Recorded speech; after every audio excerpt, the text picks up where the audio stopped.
Friends of Quincy resident Tim Bleefnick gathered a day to watch him and his family compete as contestants on the show Family Feud. What's the biggest mistake you made at your wedding? Honey, I love you, but said I do. I'm gonna get in trouble for that, aren't I? Yeah. If something ever happens to me, please make sure the number one person of interest is Tim, as that is who would do something to me. The town of Quincy, Illinois, home to under 40,000 people, was widely regarded as a safe, pleasant place to raise a family. Nicknamed the state's Gym City, Quincy did not have many issues with violence or crime. But this all changed in the wee hours of February 23, 2023. Later that same day, 41-year-old mother of three, Rebecca Postal, would be found dead on her bathroom floor, lying in a pool of her own blood. And the killer would be closer than anyone could have imagined. This is the story of Becky Postal's tragic demise. Becky had married her ex-husband Tim Bleefnick in 2009.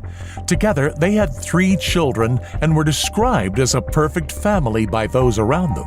You know, when we knew Tim and Becky, that was when they had gotten engaged and were getting married, and it was a very happy time in their life. Bleefnick was a valued member of the Quincy community. He was a Quincy University graduate where he had made a reputation for himself as an athlete. In 2019, he was inducted in the university's Football Hall of Fame. At the time of Becky's death, Bleefnick was working at Quincy Farm Products and Business Development. Becky herself was a career woman, having found her true calling in nursing. A compassionate and dedicated professional, Becky worked as a travel nurse during the COVID-19 pandemic, helping those fighting the illness in various hospitals throughout the United States. But what may have seemed like a perfect life on the outside did not hold up behind closed doors. In fact, behind Becky and Tim Bleefnick's wide grins and family photos were years of conflict, years which were slowly adding up. In 2020, Tim Bleefnick appeared on an episode of the popular game show Family Feud. During the show, contestants are asked questions, and the more popular the answer, the more points contestants are awarded. What's the biggest mistake you made at your wedding? Honey, I love you, but said I do. My mistake. I love my wife. I'm gonna get in trouble for that, aren't I? Yeah. Bleefnick was in fact speaking from the heart. His marriage, all jokes aside, was falling apart at the seams. On the 21st of January 2021, Tim Bleefnick filed for divorce. But to those close to him and Becky, the divorce did not come as a surprise. A fierce custody battle ensued, with both parents wanting to have more time with their children than the other. In May 2021, Becky even texted a longtime friend to confess, "I absolutely think he'll try to take the kids sometime." To those close to Becky, Bleefnick had been revealed as an abuser. Becky felt that she needed to somehow protect herself from Bleefnick and protect her children from being abducted. But in spite of revealing that she believed Bleefnick had true mental health problems, she was afraid of filing for an order of protection. The divorce would be a tough battle, and Becky had reasons to be scared. Bleefnick did not simply represent a hypothetical threat to her and her children. He was armed, and she knew it. Becky's initial divorce attorney disclosed in November 2021 that Bleefnick had still not returned a 9mm handgun belonging to Becky, one that she had asked to have back multiple times. In response to Becky's concerns, the court appointed a guardian ad litem to their case. I serve as what's called a guardian ad litem. The role of a guardian ad litem is to represent the best interests of the children involved in the case, whether it be a divorce, a family, or other type of case. After months of debate, Becky initially filed for an ordinance of protection against Bleefnick's father on December 16, 2021. Similar to Bleefnick's case, she feared for her children's safety around their grandfather. The mother of three, it seemed, had started fearing for her life. In a text sent to a friend in 2021, she stated, "He has screamed in my face. He shoved me in front of the kids and has thrown things across the room where the kids and I were standing."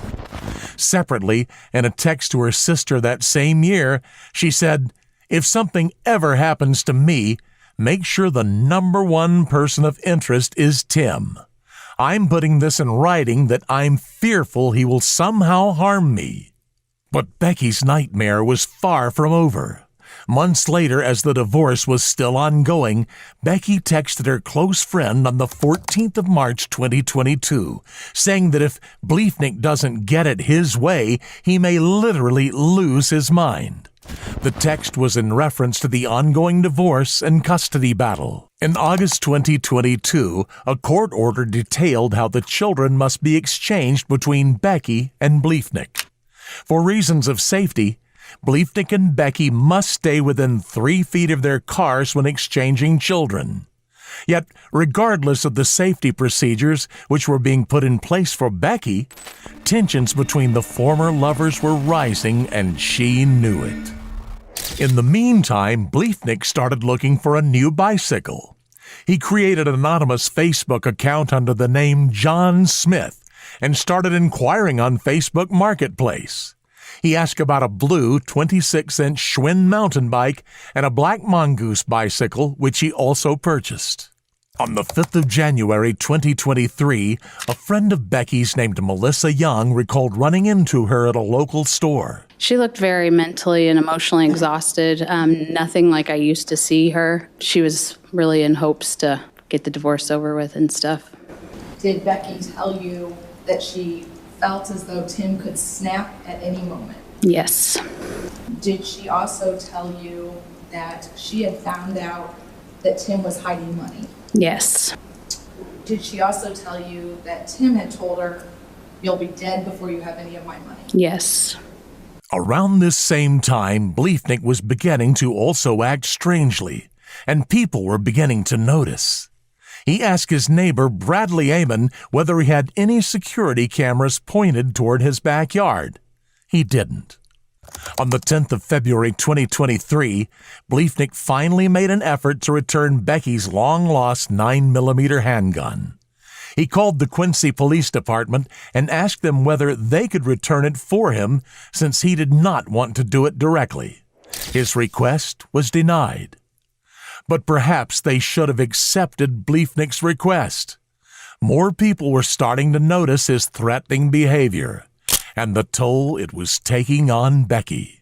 On the 13th of February 2023, Ted Johnson, Becky's significant other, decided to stay the night at the house. I would park right here, this area. Right there behind the house by the driveway? Yes. Between midnight and 1 a.m. that same night, video surveillance detected a cyclist riding past multiple residences in the area.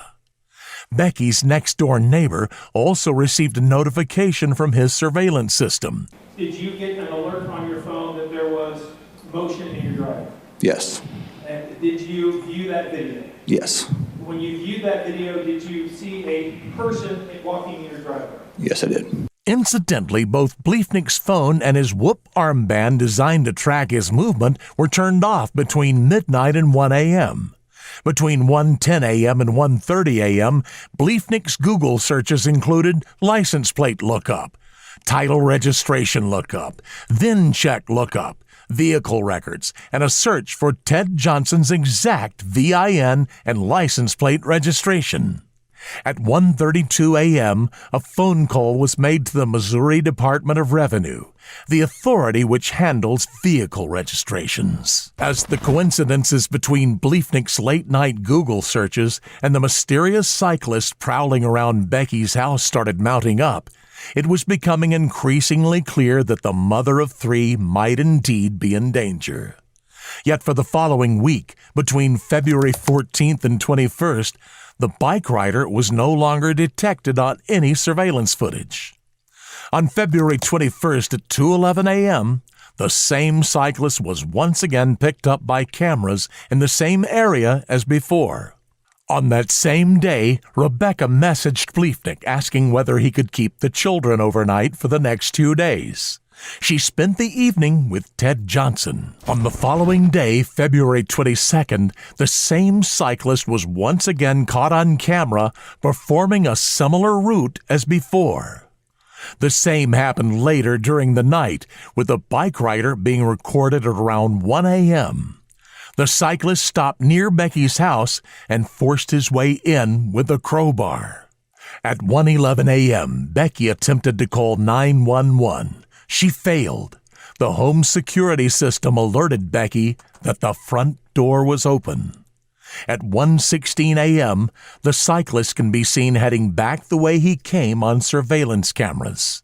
Incidentally, Bliefnick's phone and whoop armband were disconnected from 12:28 a.m. till 2:07 a.m. on that same night. At 6:45 a.m. on February 23rd, a nearby resident left for work, noticing that Becky's front door was open.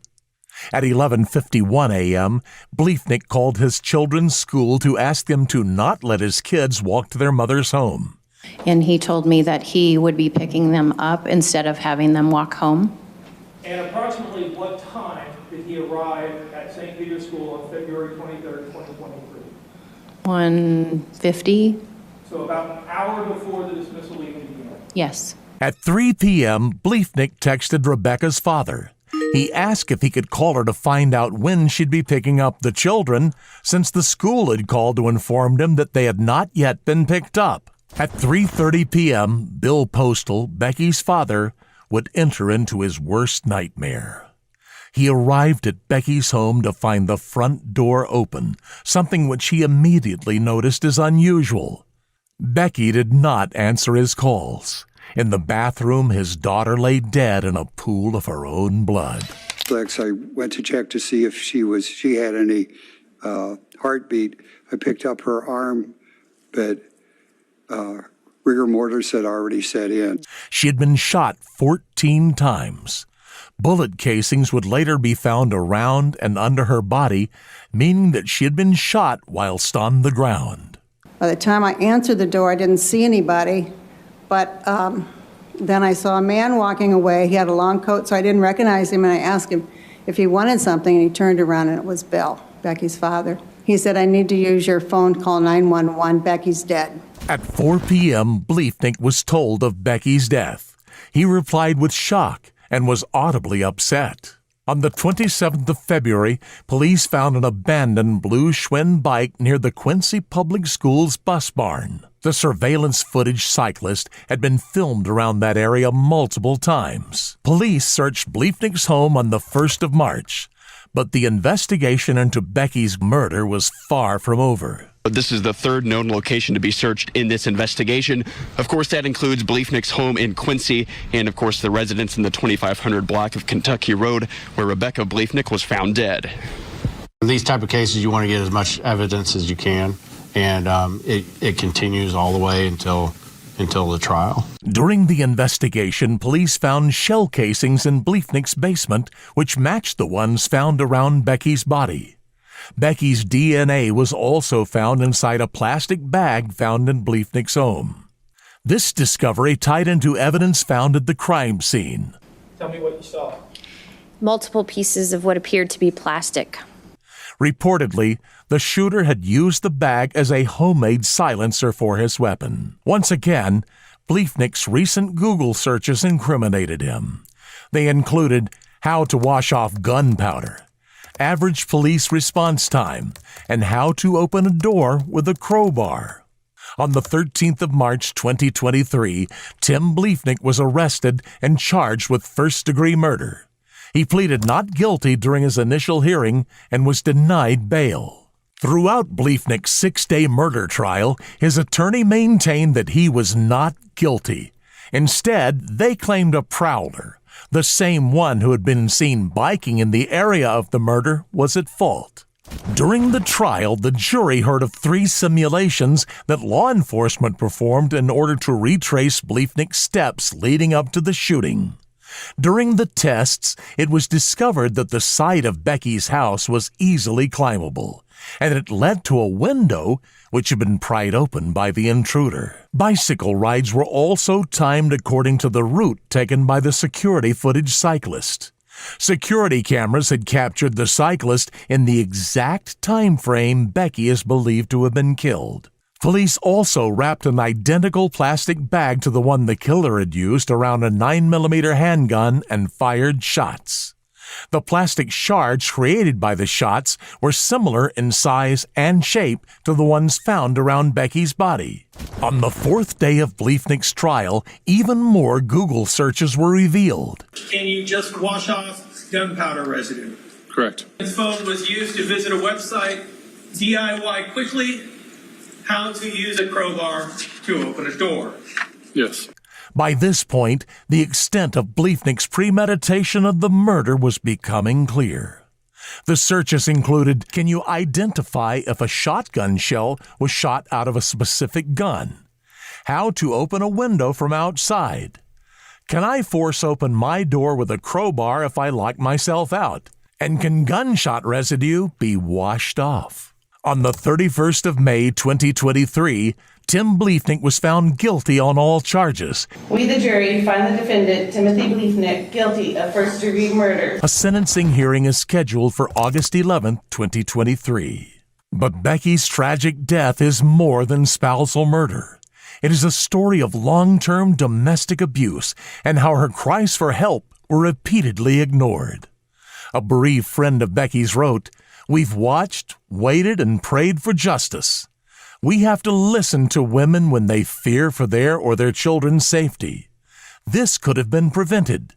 It breaks my heart to know that these boys will grow up without their mama.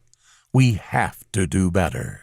A GoFundMe has been created to help support Becky's children. So far, over $110,000 have been raised. The description reads, "Despite the circumstances of her death, she is remembered for the life she cherished, a life of compassion, generosity, faith, and fierce love for her family." What are your thoughts on this tragic story? Do you believe Becky's death could have been prevented? Let us know your thoughts in the comments below.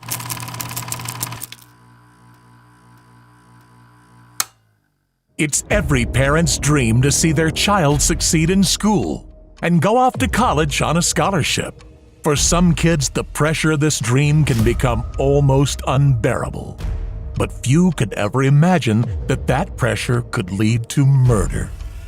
For the Powell family, this dream of college turned into a nightmare when a phone call revealed the secrets their daughter had been hiding and turned their peaceful family home into a bloodbath. Secrets, lies, and the killing witnessed over the phone. This is the story of the tragic death of Brenda Powell. Just unbelievable. Brenda K. Powell had lived in the picturesque city of Akron, Ohio, peacefully since her teens. After graduating from the University of Akron, she went on to work as a child life specialist in the hematology oncology unit at the local children's hospital for the next 28 years. Selflessly dedicated, her obituary describes her as devoted unconditionally to the family she worked with and her own family alike. She founded the hospital's teen oncology program and always made time for her husband and children. Yet the life of this caring wife and mother was soon to be tragically cut short by none other than her own daughter. Sydney Powell, Brenda's teenage daughter, was described as a great student when she attended St. Vincent St. Mary High School in Akron. She played soccer and 1 year of lacrosse. She had great grades and a high grade point average. Her parents, Brenda and Steve, were very proud. When the time came for Sydney to go to college, together they selected Mount Union University because of its small campus, and also because Sydney wanted to be close to home. Its Alliance, Ohio campus was only an hour away from her parents' house. She won a presidential scholarship that included a tuition break, relieving some of the pressure of private school upon her parents, and started at college in the fall of 2018. She came home for breaks and kept in touch with her mother. Sydney and Brenda's close relationship was noted by those around them. Brenda was Sydney's best friend. The family trusted each other. They used the Life 360 app, which allowed its users to track the other's whereabouts at all times. How then did this close family unit fracture? Sydney had a track record of success. Having done so well in high school and having earned herself a scholarship, her parents had no cause to be concerned about her grades. Mount Union had an app they could use to review Sydney's progress at college, but they rarely used it. They did not want to invade Sydney's privacy by checking up on her without good reason. She didn't share any details of her performance at school, not even when she came home for the summer in 2019. Sydney took a summer job with the Akron Rubber Ducks, the local baseball team, working in the kids zone. She went back to campus that fall without sharing a word of the troubles she was facing or the troubles yet to come. Sydney came home again for the winter break, spending a cozy Christmas and New Year's at home with her family in Akron, as though nothing had gone wrong. In January 2020, she went back to Mount Union, but this time there was a problem. In December 2019, Sydney had become unenrolled. In the fall semester, she had failed 3 out of her 4 classes. As a result, Sydney received written notice of expulsion. Ms. Gaffney, if you can take a look at that and let me know if you recognize what it is.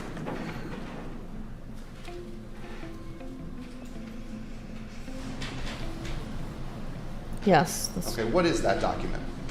This would be the letter indicating that Sydney was suspended. Okay, so that's a suspension letter. That's a letter that's sent to students? Yes. Okay. And that directs them on who to contact if they want to appeal or to address what's going on? Yes. Okay. And Ms. Gaffney, who is that letter specifically to? This is to Sydney. Now, you mentioned that this letter of suspension is sent via certified mail. Is there a tracking system that Mount Union uses to ensure that that student has proper notice? Is there a signature? There is a signature required. Okay. Yeah. And you mentioned that once a student is suspended, they wouldn't be allowed back into the dorms. Can you explain the process of who's allowed in the dorms and who's allowed to use Mount Union's facilities as a student? So to live on campus, you have to be enrolled as a full-time student. And part of that suspension, that student will lose access to all of those availabilities. Yes. Okay. Nevertheless, she went back to Mount Union in January and continued this illusion of normalcy even with her roommate Lauren Curry, who was her best friend from high school. In late February, Sydney told Lauren that she would be moving away for a time to figure things out. In reality, Sydney had been asked to leave. In a personal meeting, college administrators had told her that she had to move out of her dorm and that her key card access would be terminated. Ms. Gaffney, at some point did you yourself meet Sydney Powell? I did. Okay. And what happened?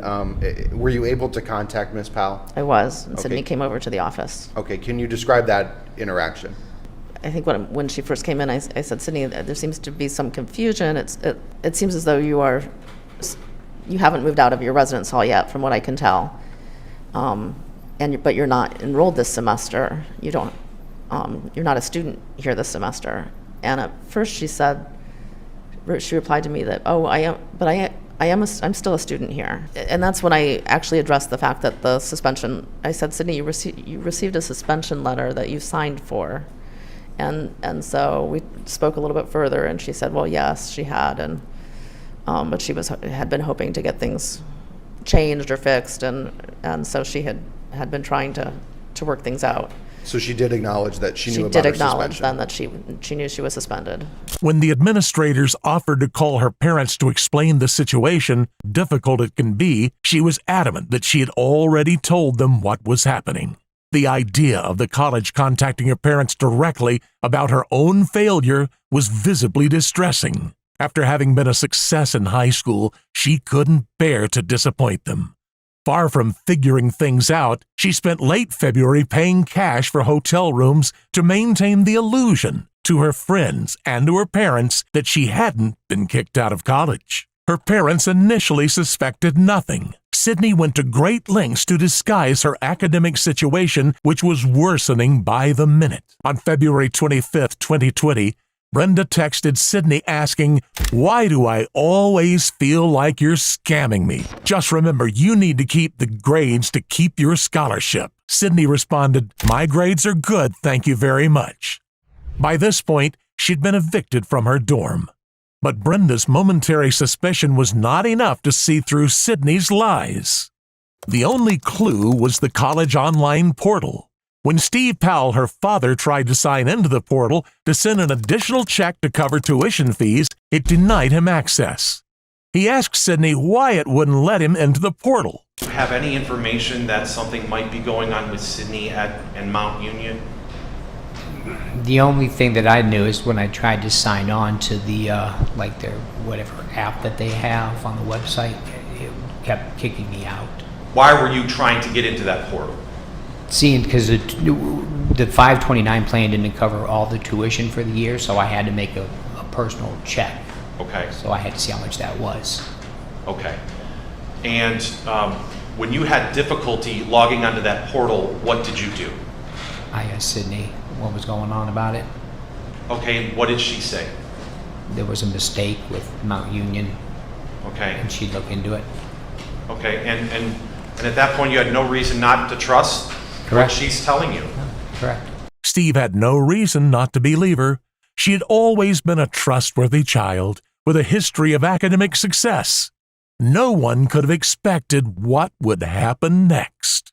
On March 3, 2020, Steve received a call at work from Mount Union. Officials at the college had to speak to him as a matter of urgency. They informed him that Sydney was no longer enrolled at the college. When he asked how long this had been the case, all they said was, "You'd have to ask her." I believe Mount Union called me.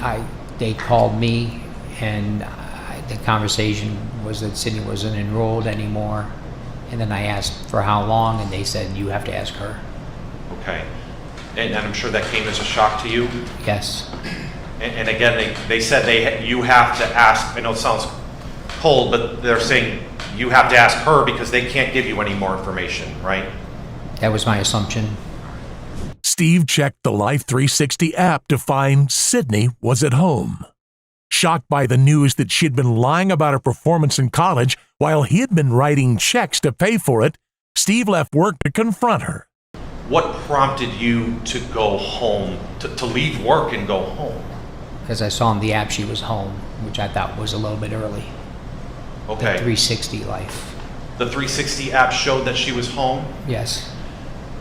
If someone on that app comes home, do you get like a little buzz or notification on your phone? If it's set up, you can. Okay. So did you just happen to see that on the 360 app, or did it give you like a notification? I might have got a notification. I don't recall. Okay. So you get a notification that Sydney's at home, correct? Yes. When you see that, you go home. Correct. All right. And why did you go home? See why she was home. Okay. Did you have any concern for her at that time? Just because Mount Union said she wasn't enrolled, but no, I was just going to go home and see why she was home so early. And okay. And did you take your phone with you when you went home? No. And why not? I just left it at work so the 360 app wouldn't show me coming home. So that she couldn't use the same app to see him coming and avoid this necessary confrontation. Arriving at around 11:30, he found her alone at home. Sydney told him that she was merely having some trouble at college, but that she was still enrolled and still attending some classes with her friend and roommate Lauren. Steve responded with understanding. He told her that they'd get through this semester and that if she needed to take the summer off, they'd work through it. So she told you she was essentially still enrolled but just having some trouble? I don't know if she used the word trouble, but... And again, I don't want to put words in your mouth. You tell me. Yeah, what did she say? She was... Again, I don't remember the details, but I remember she said she was still going to some of her classes with her friend Lauren. You remember telling her that, you can't run away from your problems, you have to face them. I said we'd go through, let's get through this semester, and if you needed to take the summer off or we would work through it. I remember she said, all her friends have their shit together and she doesn't, and I told her, no, that's not true. She said she didn't. Sydney said, I don't have my shit together, but my friends do. Yeah, she didn't know what she wanted to do, it sounded like. Sure. She felt lost and afraid of disappointing her family. Unsure how to handle these emotions she'd kept hidden from him for so long, he suggested they call Brenda, who was at work at the Children's Hospital. Brenda decided to come home to talk to Sydney, and Steve made the fatal decision to leave before she got there. Brenda was an emotionally sensible and empathetic woman, more than capable of de-escalating highly emotional situations, as she had to do every day in her work with children and teenagers who had cancer. Steve couldn't be blamed for asking her to help with her daughter's sudden crisis. For the next hour, Brenda and Steve kept in touch via text messages. And at 12:41, Steve sent her the last text he would ever send her. "What did you discuss with Sydney?" Brenda would never respond. Brenda had left a phone message with the administrative office at Mount Union asking to discuss Sydney's situation. When college administrators Michelle Gaffney and John Frazier arrived at the office, they returned the call straight away. Phone records show that Brenda picked up the phone at 12:36:45. Dean Frazier was sitting at his desk and I was sitting next to it. He dialed. The phone was answered, and Mrs. Powell answered. You say Mrs. Powell, is that Brenda who answered? Brenda answered, yes. Okay. And what did you tell Brenda at that time? So Dean Frazier was speaking and simply said, Brenda, this is Dean Frazier. I'm sitting here with Michelle Gaffney, our associate dean of students. We're returning your call, and that's about as far as we got. Did Brenda respond to that introduction at all? Yeah. Okay. Yes. What did she say? I think he asked, "Is this Brenda Powell?" Oh, okay. And she said yes, and then he identified himself. Okay. And Miss Gaffney, what happened next? There was a very large or a very loud sort of thud sound, like a pounding or a thud, accompanied by a pretty loud scream, and the scream might have actually been first, and then the thud. Okay. As I think about it, and then there was sort of an expulsion. The other sound that I heard at that same time, or right after, was sort of an expulsion of air, like the air was knocked out of somebody. Okay. I'd always heard that expression of the air being knocked, having the wind knocked out of you, but I didn't. That's actually what it sounded like. And then several more repeated thuds. I don't know how to describe the sound. No, and that's okay. And you and Mr. Frazier could hear this from the other end of the phone. From the other, it was on speakerphone, right? Okay. Yeah. Did you hear any communication during these thuds? Just the screaming, and so we were both talking into the phone, saying, what's happening? Are you okay? Do you need help? What's going on? Yeah, can you describe your mindset at this time? I mean, I very definitely felt like someone was being attacked. The call with the administrators dropped after an estimated 6 or 7 thuds and continual screaming. They called back and received no answer until the third attempt, when someone picked up at 12:40:15, only 3.5 minutes after the beginning of the attack, at a minute before Steve's final text message to his wife. Frazier, shaken by what they had just heard, managed to ask, "Brenda, is that you? Are you there?" A voice responded, "Yes, this is Brenda." But the voice was not Brenda. The voice was that of Sydney Powell. Now, Miss Gaffney, did you recognize that voice on the line?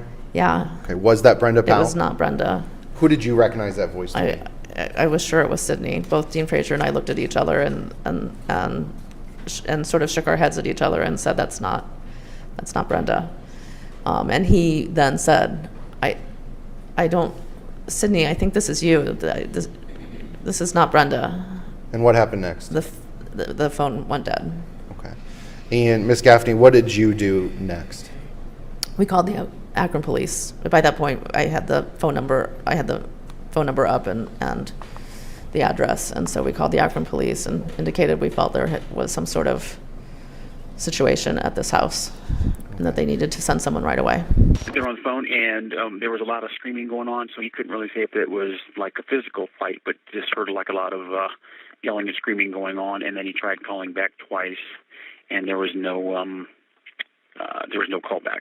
In a single moment, a peaceful family home had become the scene of a crime. Impersonating her mother was not Sydney's only attempt at covering up what had happened. After the disastrous phone call, she set herself to staging the crime scene. She broke a window to make it look as though there had been a break-in, which would align with the story she would go on to tell the police, that there had been a break-in and her mother had told her to flee the house. But this scene was clearly staged. There was blood on the outside of the door near the broken window, suggesting it must have been broken only after the crime had been committed. After murdering her mother, she coldly and callously took steps to cover up her own guilt. At 12:51, Steve Powell received a call from a detective friend who had heard that police units were being dispatched to the Powell home. Steve immediately phoned his house and spoke to Sydney, who became hysterical when she heard that police were on their way and repeated the break-in story. Steve could only wait helpless at work as his family life broke apart at home. The police initially found Sydney hysterical. This hysteria soon evaporated, however, and she became catatonic, lying on the ground in the fetal position as the enormity of what she had done began to sink in. There was a cast-iron skillet on the floor in the master bedroom, alongside a bloodied steak knife. These implements of an ordinary domestic household, no doubt used by Brenda herself to cook family meals, had been weaponized against her. As the police examined the scene, the series of events only glimpsed by Steve and the college administrators over the phone became horribly clear. The forensic pathologist concluded that Brenda Powell had died as a result of multiple blunt and sharp force injuries. Sydney had hit her mother multiple times over the head with the heavy cast-iron skillet. She then fetched a steak knife and in a frenzy stabbed her mother repeatedly in the neck at least 23 times. Cuts and bruising to Brenda's face, arms, and hands suggest that she had attempted to defend herself from Sydney. Sydney, her beloved daughter, whose academic failures and emotional turmoil had until now been kept a secret. The revelation of this secret led to Sydney's eruption and Brenda's tragic death. No one denies that Sydney killed her mother. At trial, however, her attorneys contended that the attack had occurred in the middle of a psychotic break, meaning she could not comprehend that her actions were wrong. As evidence, they pointed to her catatonic state after the killing. They also suggested that her continued denial of her own reality, that she'd been kicked out of college, was in fact evidence of schizophrenia, and brought in 3 psychological experts to testify to this fact. Sydney had told one of them that she did not remember the attack at all. Her last memory of her mother, she said, was of sitting on the couch with her mother as she comforted Sydney. Sydney then got up and went into the basement. She said she did not remember anything further until the hospital after the attack. The prosecution pointed to Sydney's methodical staging of the scene as evidence of her mental fitness at the time. They called a further clinical psychologist as a rebuttal witness who testified that she had diagnosed Sydney with borderline personality traits and unspecified anxiety disorder. The psychologist concluded that Sydney was malingering, feigning mental unfitness in order to pervert the course of justice. Ultimately, the jury agreed. On September 20th, 2023, Sydney Powell was found guilty on all counts: purposeful murder, felony murder, felonious assault, and tampering with evidence. She murdered her mother and attempted to cover it up. On September 28, 2023, Sydney Powell was sentenced to 15 years to life in prison. She will be 38 years old by the time she is eligible for parole. Ms. Powell, is there anything you want to say to me at this time? All right. Thank you very much. First of all, to the victims, to the family and friends, I am terribly sorry for your loss here. I cannot imagine what you have been through. I have received and read all of the letters that have been sent to me. I have considered the evidence that was brought into evidence at the trial, the statements of counsel, and all of the information that is before me at this time. Based upon the facts and circumstances of this case and in consideration of the relevant sentencing factors, including seriousness and recidivism, and applying the minimum sanction that the court has determined will protect the public and punish the offender without imposing an unnecessary burden on state and local resources, the court imposes the following sentence. On count 1, ma'am, I sentence you to an indefinite sentence of 15 years to life in the Ohio Department of Corrections. On count 4 of the indictment, I sentence you to 3 years in the Ohio Department of Corrections. Those two sentences to be run concurrent with and not consecutive to each other. Ma'am, understand that you have a right to appeal this decision, and that notice of appeal must be filed within 30 days of the sentencing judgment entry. Your attorney has indicated to me that you are without funds to hire an attorney to represent you for appeal. Is that correct? And you wish for me to appoint counsel to represent you? All right. I will do that, and we will try and get that done before you leave the Summit County Jail. Ma'am, I will not fine you. I will not assess you court costs in this matter. Good luck to you, Ms. Powell. Thank you. We're adjourned. In Sydney's efforts to conceal her own academic failures and her paranoid fear of disappointing her parents, Sydney only derailed her life further and caused an unimaginable tragedy that ripped her family apart. What are your thoughts on this tragic story? Do you believe Sydney's fate was justice? Let us know your thoughts in the comments below.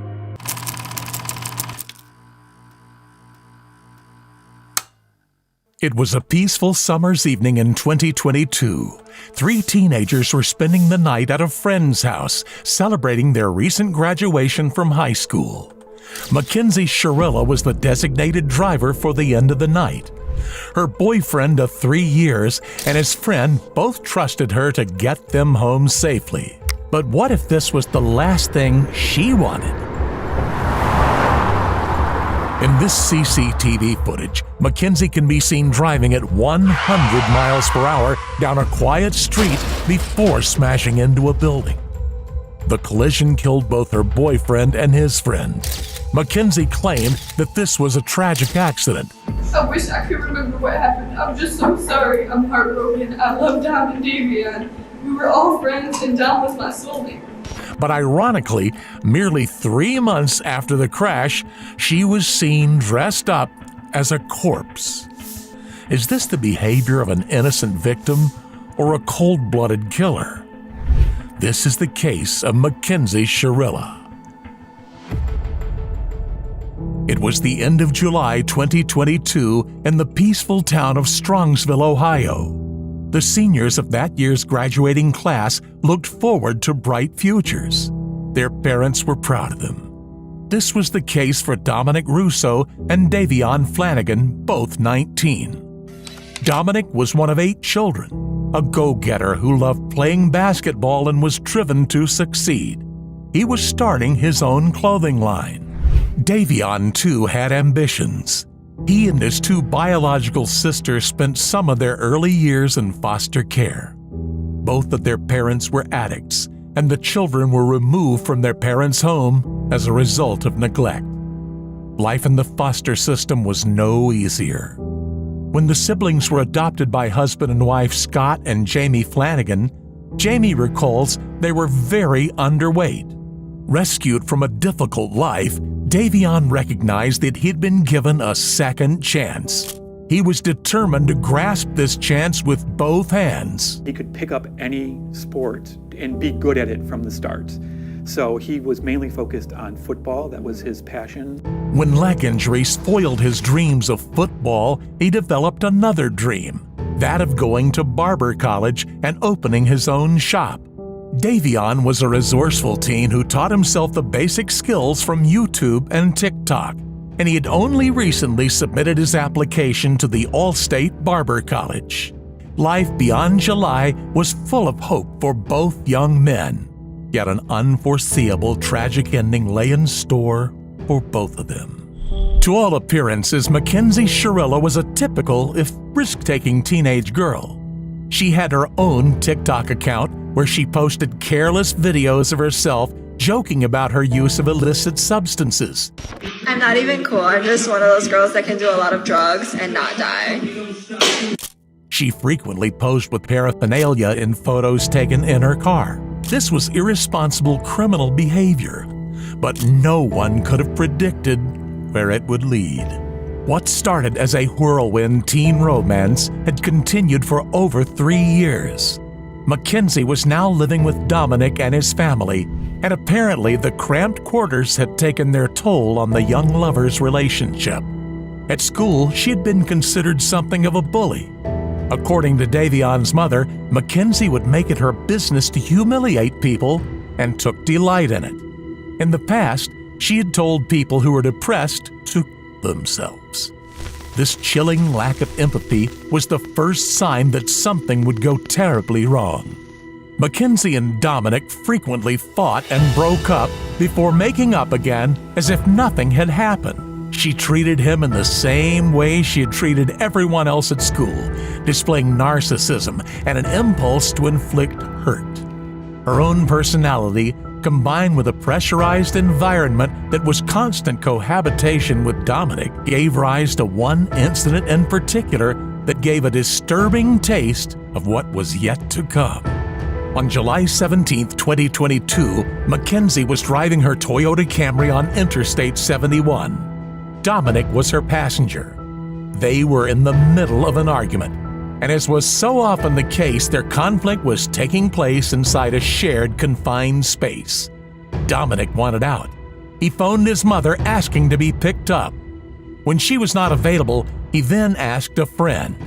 This friend was on the other end of the line when he heard Mackenzie say, "I'll crash this car right now."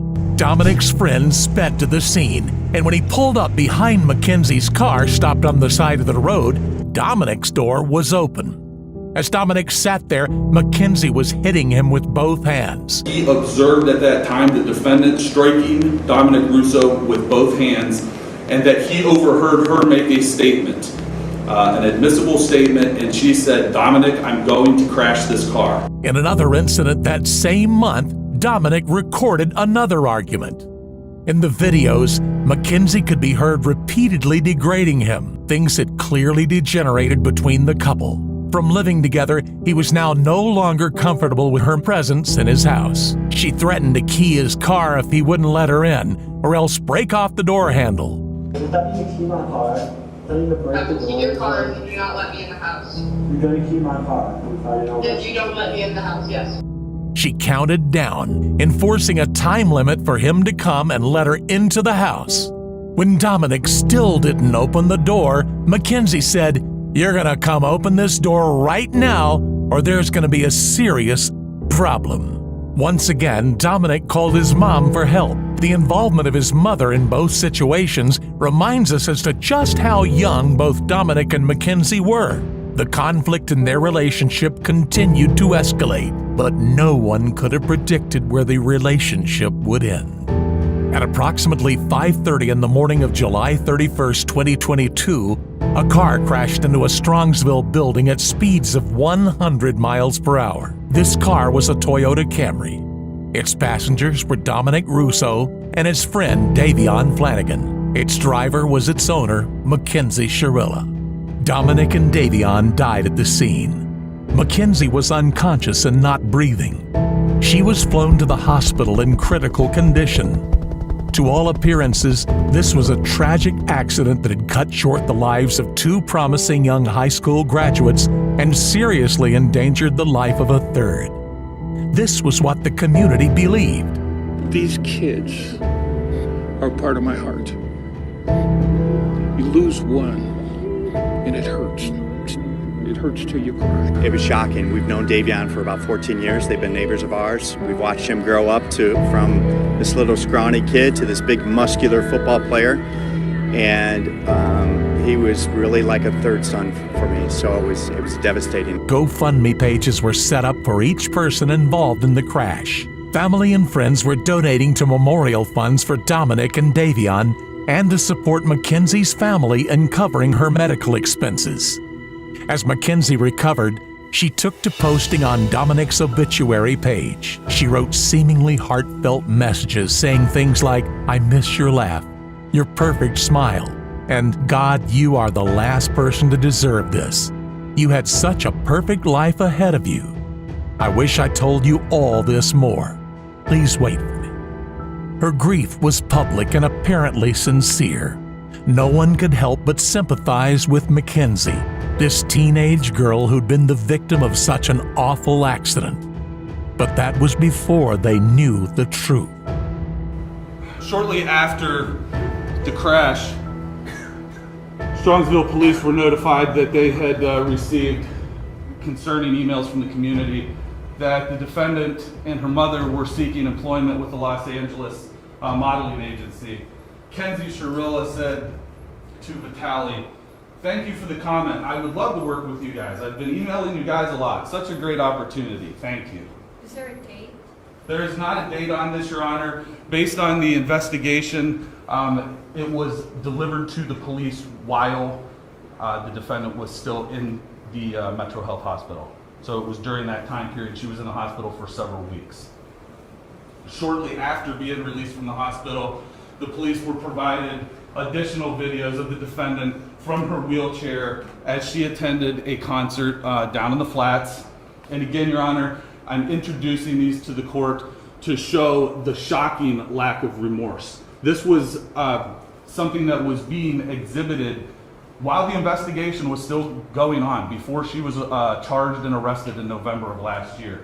And these were the sort of things that were coming to the police, and the shocking lack of remorse, coupled with the fact that the defendant was reported driving an automobile shortly after this event, that she was seen in Strongsville again driving a car.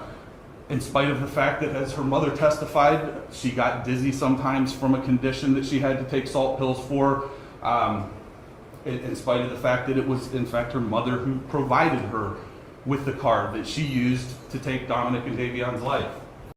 12 weeks later, on October 31st, 2022, Mackenzie had recovered enough to celebrate Halloween. She and her friends went out on the town trick-or-treating, dressed as corpses. In a corset and heavy makeup, Mackenzie was almost unrecognizable. She certainly looked nothing like the grieving victim of a horrific auto accident who'd lost her boyfriend only 3 months before. In another outfit for the same celebration, she dressed as Drank, a popular concoction with teenagers made of cough syrup, alcohol, and a soft drink combined. Her friend was dressed as a Joint. Together, they celebrated substance abuse and death, the terrible hallmarks of her recent trauma. Indeed, the police found evidence of illicit substances inside the crashed car. And Mackenzie's blood had been tested the morning of the crash, and the level of THC in her bloodstream had been found to be over the legal limit. This on its own would be enough to charge her with driving under the influence, changing the traffic accidents into the consequence of reckless teenage behavior. But a mere 5 days after Mackenzie's decadent Halloween outing, the police charged her with double homicide. The tragedy that had torn apart 3 families and had rocked a tight-knit community was now under doubt. Had it been a reckless accident or a deliberate act of murder? Mackenzie's lawyers contended that she had lost control of the car. As a teenager, they suggested, she might have been easily overwhelmed by a chaotic situation and unable to stop the car and save its passengers' lives. The attorneys pointed to how common reckless driving is among young people. They described Mackenzie as inexperienced and irresponsible, but not a murderer. Is it just kids being kids? Is it Dominic grabbing the steering wheel? Is it Mackenzie maybe speeding and say, "Oh my God, dark out, it's late, I'm coming up to this, I better do something," and she goes like that to avoid an accident, not acting purposely, but in fact trying to avoid it? Is it sudden acceleration, panic? They cited her use of illicit substances as another factor in the crash. At this point, no one was denying that Mackenzie was in some way to blame for the tragedy. The intent was obvious upon seeing that video that there was only one goal, and the computer demonstrated that there was no attempt to slow down or stop, that it was full speed into a building. And tragically, it cost 2 people their lives. During a recovery in the hospital, doctors noted that she expressed feelings of grief, guilt, and shame about the crash. Patient stated she, open quote, wanted to die, close quote, and that it was her fault for killing her boyfriend. Whether she'd lost control of the car or been in charge of it the entire time, she had killed her boyfriend and his friend, and she was going to be held legally responsible. Mackenzie claimed she did not remember the crash. She sent a text to Dominic's mother saying, "I remember turning onto the street, and then my vision fades to black.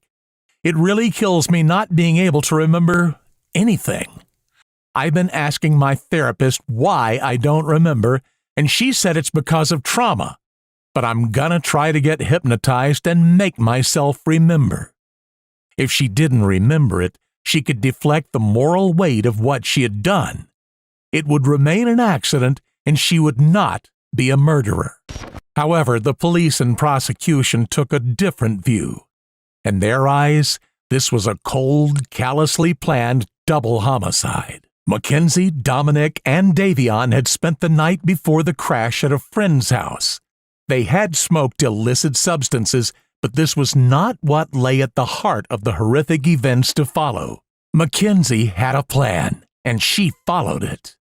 Pivotal to the case was the CCTV footage from a business neighboring the site of the crash. This footage supported what the car's recorded data showed about her behavior as a driver. Both technical analysis and the evidence of our own eyes watching the chilling video demonstrate that far from being high and out of control, Mackenzie's actions were entirely deliberate. The first video shows Mackenzie turning the car slowly and carefully from Pearl Road onto Alameda Drive. She diligently signaled her right turn, hardly the act of a substance-crazed, reckless teenager. But in the next piece of footage, something changed.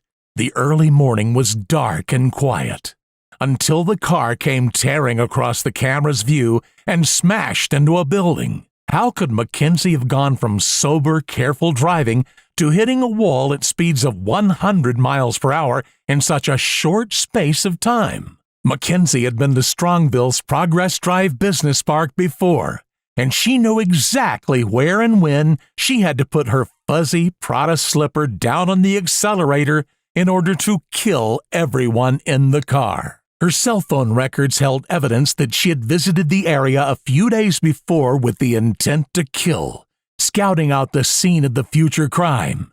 She chose the area and the time early in the morning, before any witnesses would be around. This plan did not involve Davion. Davion only needed a ride home and was in the wrong place at the wrong time. Mackenzie did not think about him in the back seat. She treated him only as an item of luggage and had to be reminded by the judge of his tragic death when she was reading out her statement in court. Further evidence of the callous and cold way in which she'd snuffed out 2 young lives. The judge had no sympathy, describing her as literal hell on wheels. This trial is a culmination of decisions made by one person, the defendant.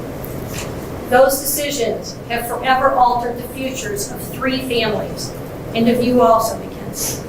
And your decisions forever robbed Dominic and Davion of the futures that they had before them.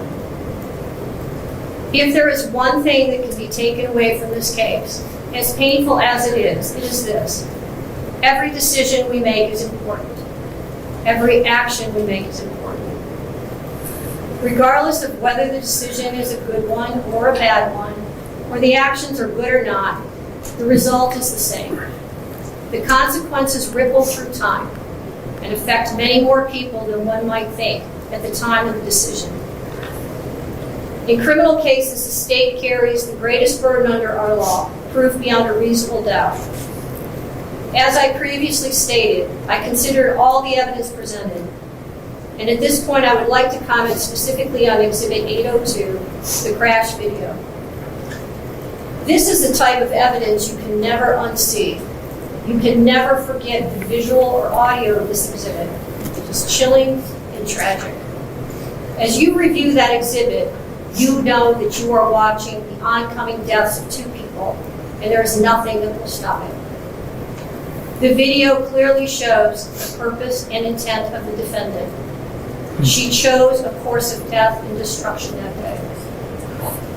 Exhibit 802 crystallizes the deadly decision-making of the defendant. She morphs from a responsible driver to literal hell on wheels as she makes her way down the street. Mackenzie alone made the decision to drive the car, to drive an obscure route, a route she visited a few days before, and a route not routinely taken by her. Mackenzie alone chose the time to make the drive, early in the morning, when any reasonable person would expect that few people would be nearby to witness it or offer life-saving assistance. She made these decisions despite knowing, as any reasonable person would, that her mission of death could have involved others, not even in the car with her, other people, other cars, pedestrians. She had a mission, and she executed it with precision. The mission was death. Mackenzie alone decided to push the pedal to the floor and demand the ultimate speed of that vehicle to 90 to 100 miles per hour. She alone decided what was to be.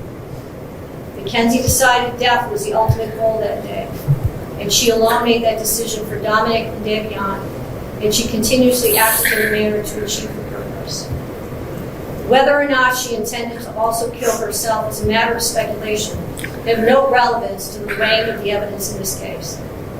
The totality of the evidence clearly demonstrates that Mackenzie Shirilla acted purposely and intentionally in the early morning hours of July 31st, 2022, and her purpose was to kill Dominic Russo and Davion Flanagan. No reasonable fact finder could view the totality of this evidence in this case and come to any other conclusion.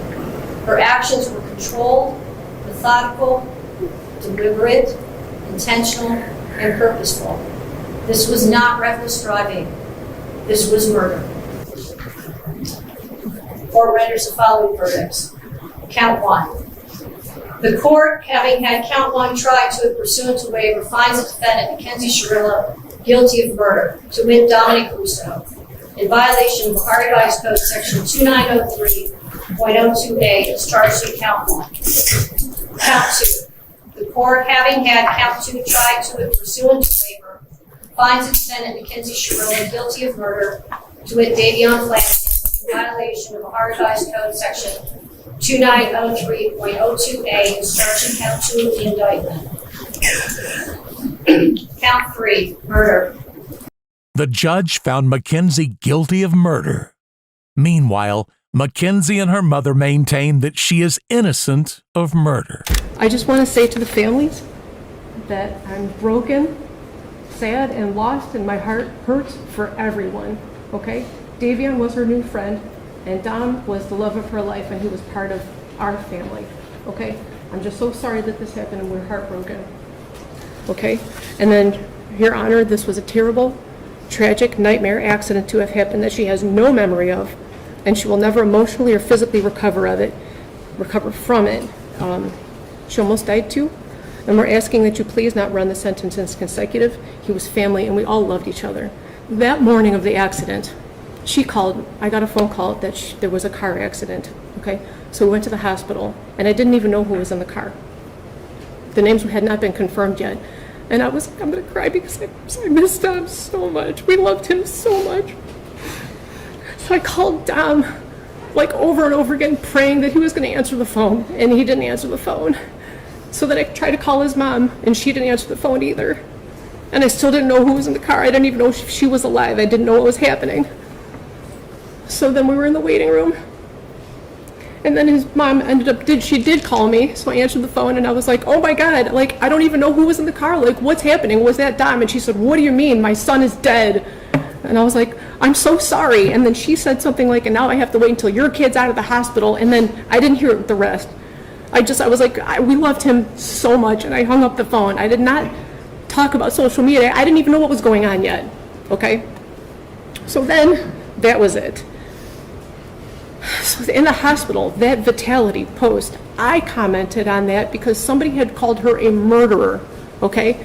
And she's not a murderer, so she didn't even have her phone at that point because the police had still had it, okay?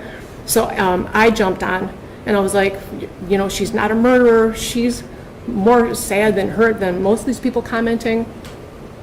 She's been trying to get in touch with you. I mean, at that point, it was just an accident. So I commented on her behalf, not because of the modeling opportunity. Who cares about that? I don't want them to refer to her as a murderer, okay? And I don't even know how that comment had got on the phone because the police still had her device and she could not access her phone or social media. That's why I did it. I just wanted them to stop calling her a murderer so that when she did come to, and she did come out of surgery, multiple surgeries, that she wouldn't see all these people calling her a murderer because she would never, ever, ever murder the love of her life. I'm hearing an awful lot about your daughter. I'm not hearing very much about the two dead people. Dominic, okay, I'm asking you for leniency because this was a tragic accident that she does not remember. And Davion, he's a new friend. And I'm so sorry. What does that mean? His life is worthless? No. God, no, not at all. They all loved each other. They all spent every day together. You know what I mean? I don't know too much for him. Isn't that part of the problem, Mrs. Schmidt? Sorry? Isn't that part of the problem, that they all trusted each other? Isn't that part of... It's not a problem at all. It was wonderful. It's a problem how they all ended up in the car together and two of them ended up dead. I understand what it looks like. I'm saying that it was a tragic accident. She would never. Well, we're going to have to disagree on that. I understand. Right. And I respect your position if you disagree with me. I understand. But anyway, that's it. I just wanted to address those. We told her to go to those things, and then she did go with Dom's family. So look at that. Don't look at it with the... Look on that with different eyes if you can, please. Those things are not relevant. Not at all. But she's a good, if you would have a moment, all you would need is 5 minutes of a conversation to have with her to learn who she is. Just that, you would just need 5 minutes to learn who she is and what she's capable of not doing and doing, and you would see for yourself. That's all. I'm so sorry, guys. Thank you. I'm sorry. I love you. The families of Dom and Davion, I'm so deeply sorry. I hope one day you can see I would never let this happen or do it on purpose. I wish I could remember what happened. I'm just so sorry. I'm heartbroken. I love Dom and Davion. We were all friends and Dom was my soulmate. I wish I could take all your pain away. Her pleas did not help. The judge found Mackenzie guilty of murder. Mackenzie was sentenced to 2 15-year to life sentences to be served concurrently, meaning she'll be eligible for parole in 15 years' time. Some members of the victims' families found this unfair. I am devastated by the loss of Davion. The world lost a truly special man. Now that Davion is gone, I feel stuck. I feel as if I can't move forward. Dom was not only my brother, he was also my best friend. Be thankful that you're still alive and have a future, whatever that may be. Dom and Davion were robbed of their futures, their hopes, and their dreams. A twisted, tumultuous relationship had ended in not one, but 2 horrific deaths. We are just thankful that we feel justice was served today. There's not a day that goes by that we don't miss our son, and justice was served for him today. But honestly, there's no winners here. There's no winners here today. What do you think? Is Mackenzie's sentence justice? Let us know your thoughts in the comments below.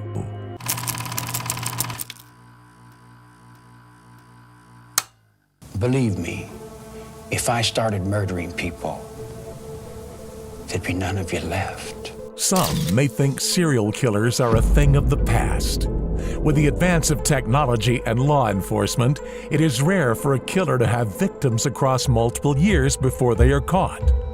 But today's case will chill even the most skeptical of viewers to the bone. Rex, did you do it? Rex Sherman is a demon that walks among us.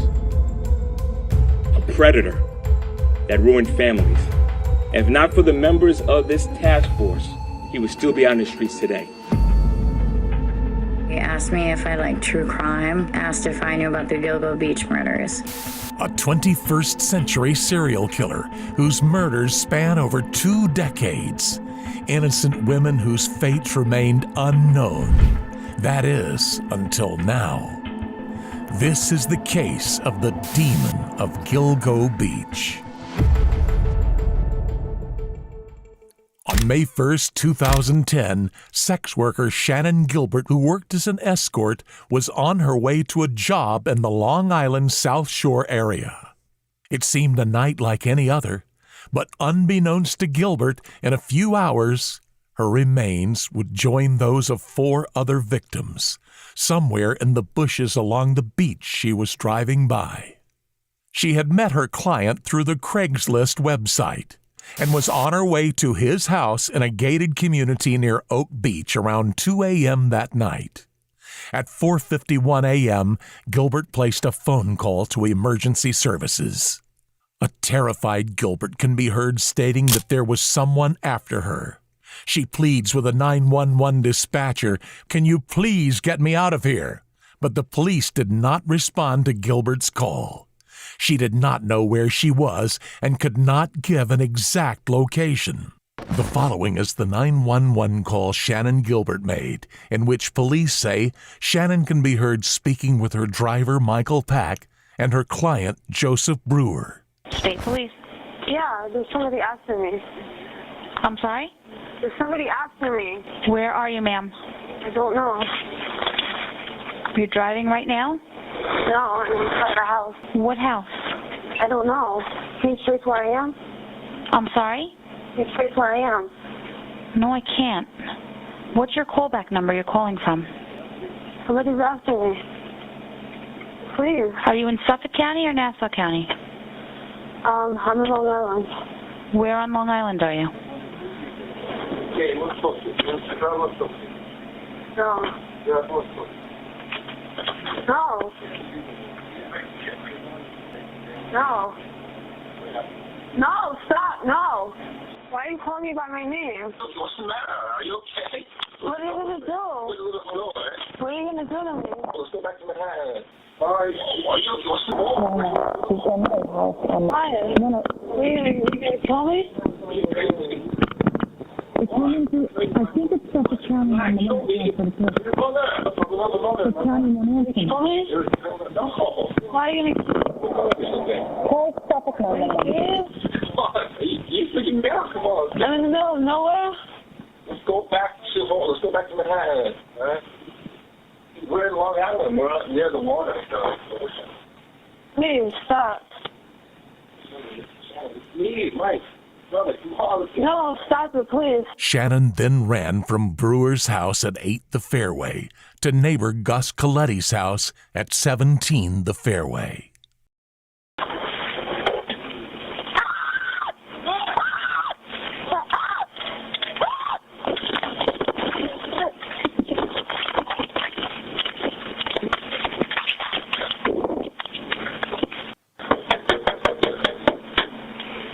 Shannon.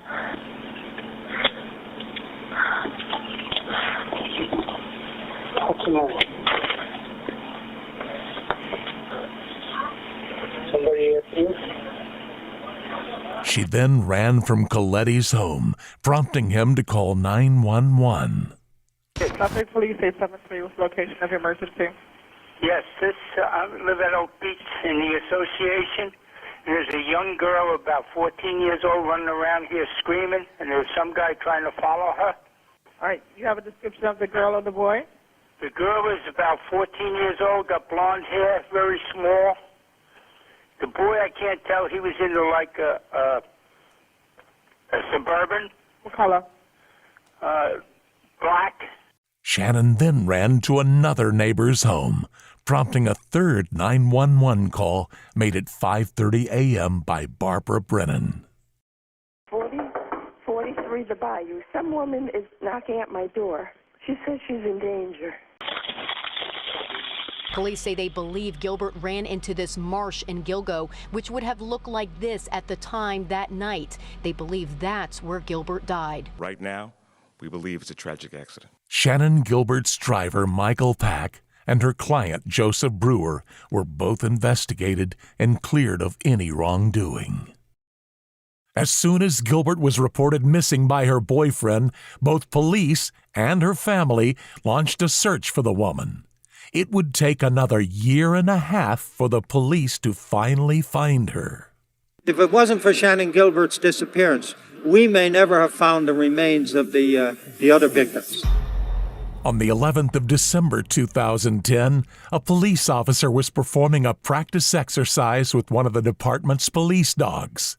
But what started out as a regular training day would soon turn into something totally unforgettable. The dog appeared particularly attracted to the marshes on Long Island's South Shore beach. And even when the officer would try to redirect him, the dog went straight back into the bushes. It was for good reason. Somewhere in the vegetation, hidden only shallowly, were the remains of 24-year-old Melissa Barthelemy. And she wasn't alone. 3 more victims would soon be found near Barthelemy, all wrapped in burlap. Melissa Barthelemy was last seen in her Bronx apartment on the 12th of July, 2009. Also an escort, Barthelemy found some of her clients through websites such as Adult Friend Finder. On that fateful night, Barthelemy was working. She told a friend she would return shortly. Barthelemy's mother reported her as missing 6 days later after not hearing from her. Barthelemy's younger sister, Amanda, reported some strange calls to the police. She had been receiving some strange calls never longer than 3 minutes on the phone. A male voice would taunt her about her sister's murder, and even confessing to it. 2 days after the discovery of Barthelemy's body, Amberlynn Costello's remains also surfaced. Costello was 27, lived in West Babylon, Long Island, and had last been seen alive on September 2, 2010. A heroin addict, Costello and her roommate worked as escorts in order to fund their habit. And just like Barthelemy and Gilbert, Costello advertised her services on Craigslist and another website called Backpage. Costello did not bring her cell phone with her on the night of September 2nd. She left on foot and did not tell anyone where she was going. Sadly, she was never even reported missing. Megan Waterman was also among the 3 bodies discovered on December 13th. Waterman, a 22-year-old escort, was last seen on June 6, 2010. Originally from Scarborough, Maine, she was last seen boarding a New York-bound Concord Trailways bus. In concordance with the other victims, Waterman was also a regular user of Craigslist and Backpage.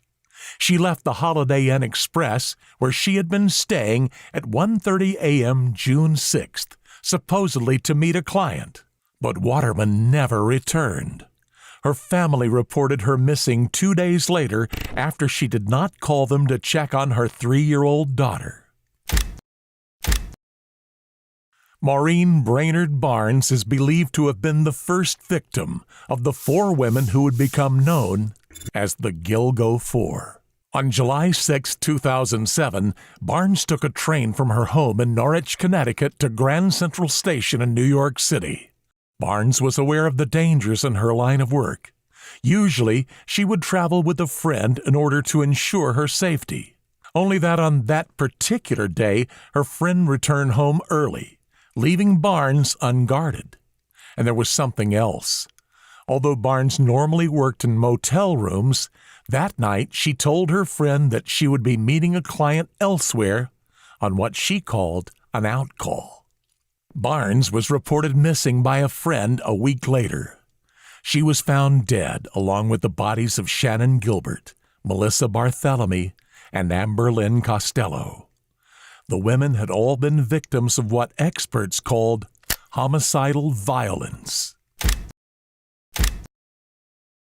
Tragically, the search for Gilbert would reveal more than just the remains of 3 other victims. In 2003, Jessica Taylor's remains were found in a wooded area in Manorville, Long Island. But soon, her case went cold. However, on March 29, 2011, as the NYPD kept investigating the Gilgo Four, they stumbled upon yet another victim's partial skeletal remains along Ocean Parkway's Long Island, Jessica Taylor's. At this moment in time, a terrifying pattern began to emerge. Police started to suspect the work of a serial killer, one who had managed to slip through the cracks for almost a decade. As the bodies of the suspected serial killer's victims kept piling up, pressure kept mounting on law enforcement. But for years to come, they would only be met with more questions. The 4th of April 2011 marked yet another disturbing discovery.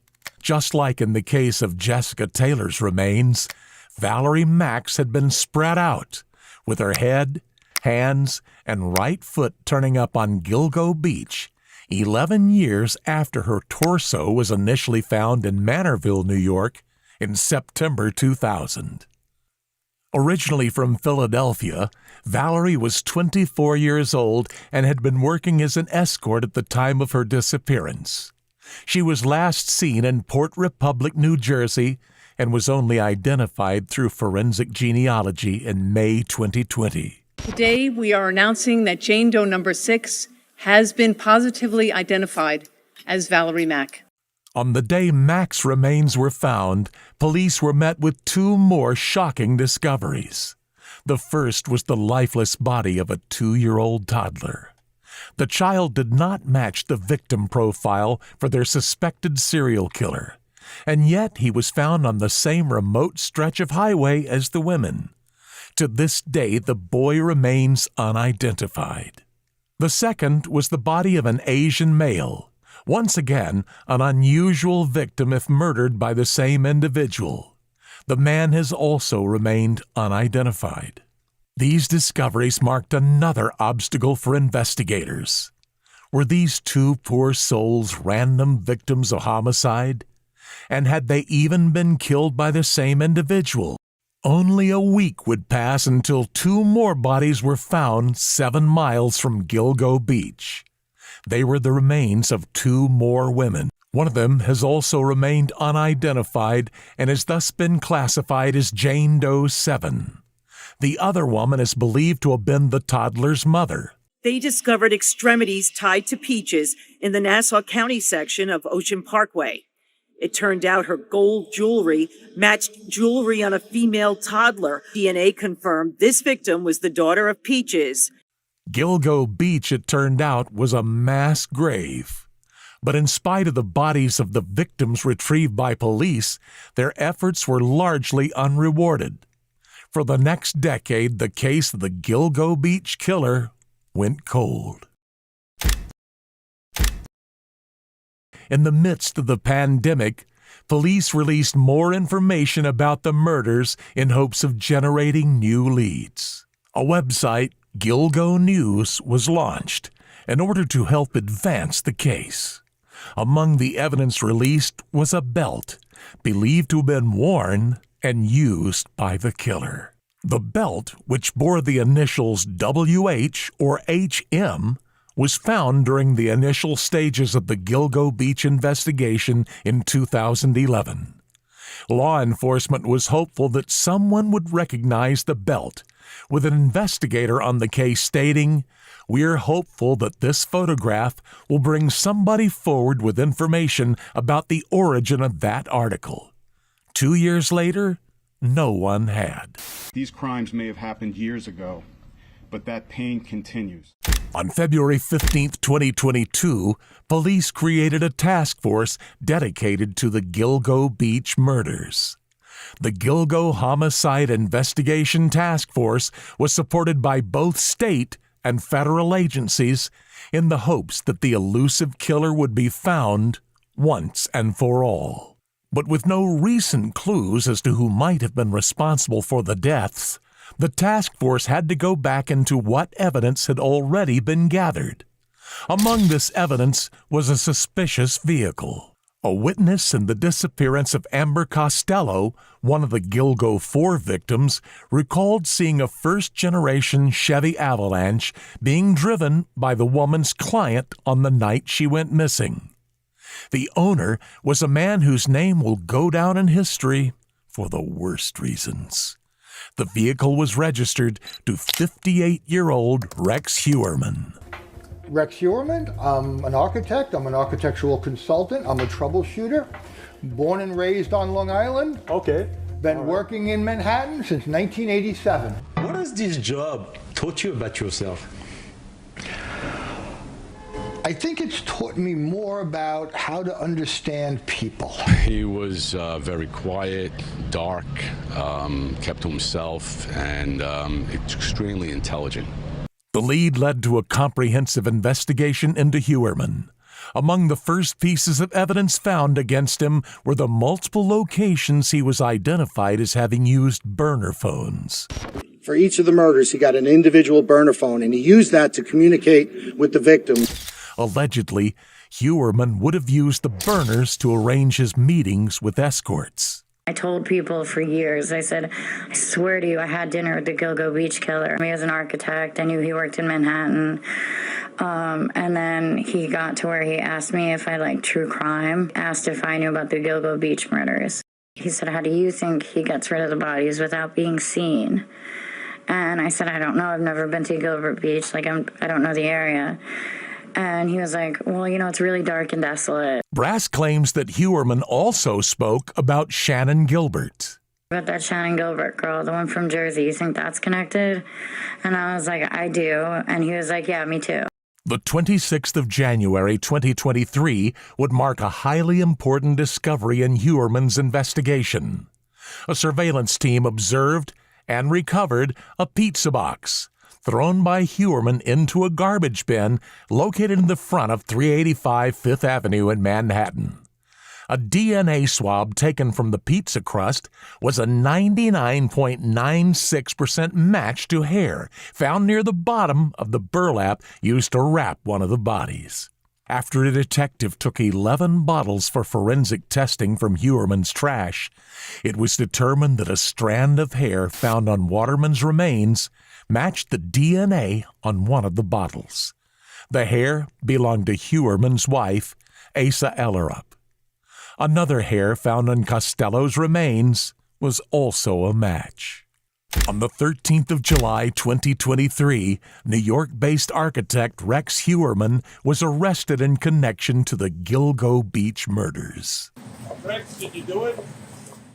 Since the initial discovery of Shannon Gilbert's body, the remains of 11 total victims were found at the site. Hewerman, turns out, was a bit of a criminal mastermind. A lot of the investigation into the killer was performed in secret. As the district attorney on the case stated, law enforcement knew that the person responsible for these murders would be looking back at us. This statement would turn out to be scarily accurate. He tape recorded a reporter from 2012 reporting on the Gilgo Beach case. He made eerie sounds, eerie noises, and then he spoke. I hope you're enjoying your pizza. We had not ordered pizza. At the door was a Domino's pizza man with 3 boxes of pizza.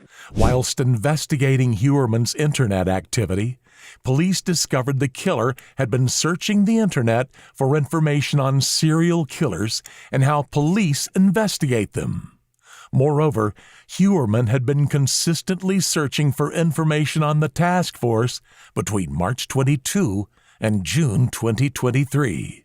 On July 14, 2023, a grand jury indicted Hewerman in connection with the deaths of Barthélemy, Waterman, and Costello, 3 out of the Gilgo 4.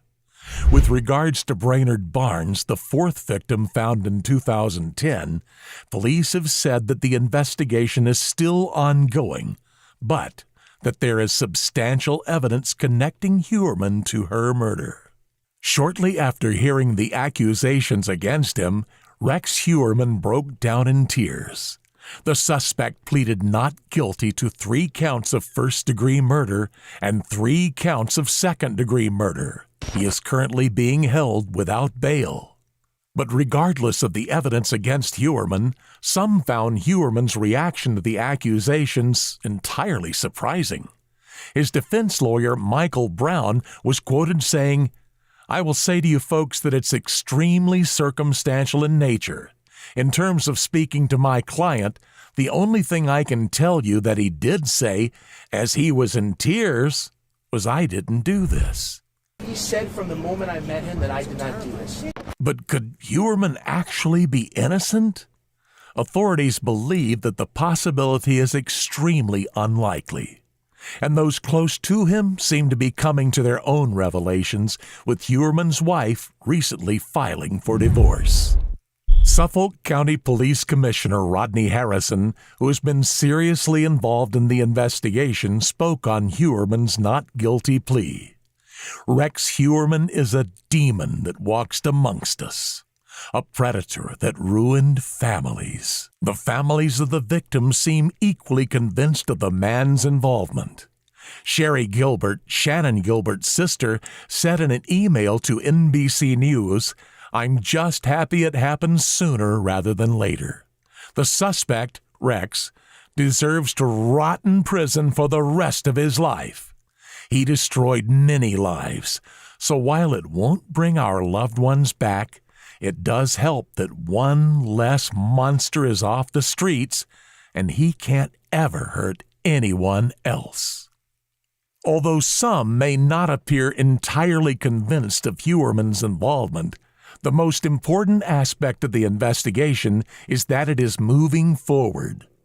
Regardless of whether Huerman is proved to have murdered all 11 of the Gilgo Beach victims or not, they all deserve justice. In a recent interview, Suffolk County's district attorney was quoted saying, "This case is not over. This is only the beginning." Do you believe Rex Huerman is guilty? If so, do you think he is the author of all 11 murders? Let us know your opinion in the comments below.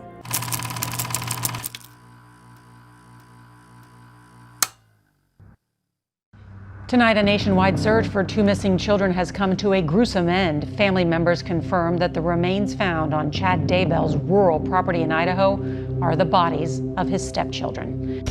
A neatly tied, layered plastic bag buried in a pet cemetery. A bucket atop human remains. 2 cult leaders preparing for the Armageddon, and a string of suspicious deaths leading up to their arrests. This is the final chapter of Lori Daybell's story. Murderer, mother, and brainwashed cult leader. Chad, where are Lori's kids?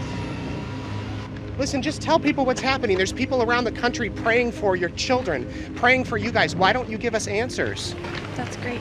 That's great. Being a good mom is very important to me, and a good wife, and a good worker, and being all those things together is not easy. So I'm basically a ticking time bomb. She's lost her mind. I don't know how else to say it. We're LDS. She thinks she's a resurrected being and a God, and remember the 144,000. Jesus is coming next year. So what makes her a danger to herself and to others? Threatened me, murder me, kill me. She threatened to murder you? Yes. And she said, how did she do that? She said, I can murder you. I can murder you. I will kill you because you're not Charles, and nobody will care. Lori, from what I understand, said that she has been on 21 planets, and Chad has been on 31. I wouldn't say planets, but I would just say lives. Lives. Mm-hmm. So she's had 21 lives, and he's had 31.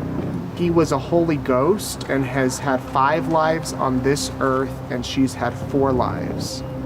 Correct. She had said that he had turned into a zombie the day before I got there. It doesn't add up. If they're in a safe place, why is she in Hawaii having a great time on her honeymoon when her children are hiding in safety? That doesn't even make sense. I think most people understand that. The woman you just saw being interviewed is Melanie Gibb, former friend of convicted murderers and cult leaders Lori and Chad Daybell. After the deaths of Lori's 2 children, Tylee and JJ, Melanie came out in an exclusive video detailing the inner workings of Daybell's Latter-day Saints-inspired cult. The recently discovered chain of events which led up to Lori's brainwashing and her children's tragic ends is beyond what anyone could imagine. When did this all begin? Did Lori and Chad kill each other's spouses in the name of a false god? And what was the motive behind the killings of JJ and Tylee? To understand the many years of tumult which led up to Lori and Chad's arrests, we need to start at the very beginning. Chad Daybell became notorious following the publication of multiple books which he authored on the subject of end times and religion, which explained his dogma of multiple lives, as well as his special place as a Holy Ghost meant to lead 144,000 chosen people to God during Christ's second coming. He started publishing in 2004 when he also founded Spring Creek Book Company in order to self-publish. I've recently released my autobiography entitled Living on the Edge of Heaven, where I tell more about my 2 near-death experiences and how that prompted me to write my novels. In 2015, Chad reported hearing a voice telling him to relocate to Rexburg, Idaho, where he moved with his former wife, Tammy. In the fall of 2018, he would meet Lori Vallow, who by then had become an avid reader of his.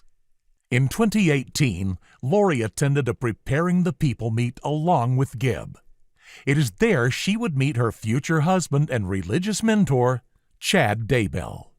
If you've had this Holy Ghost experience testify to you, you're on the right path. It was then that Chad set his eyes on Lori, expanding upon the mysteries of God for a whole night. Chad explained that he had lived 31 lives, and that he could see whether people were light or dark.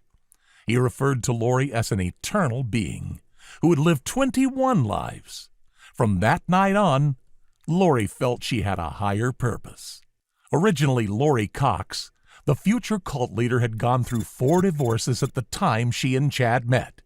She was extremely close to her brother Alex Cox, who would also go on to be involved in the crimes and Daybell's cult.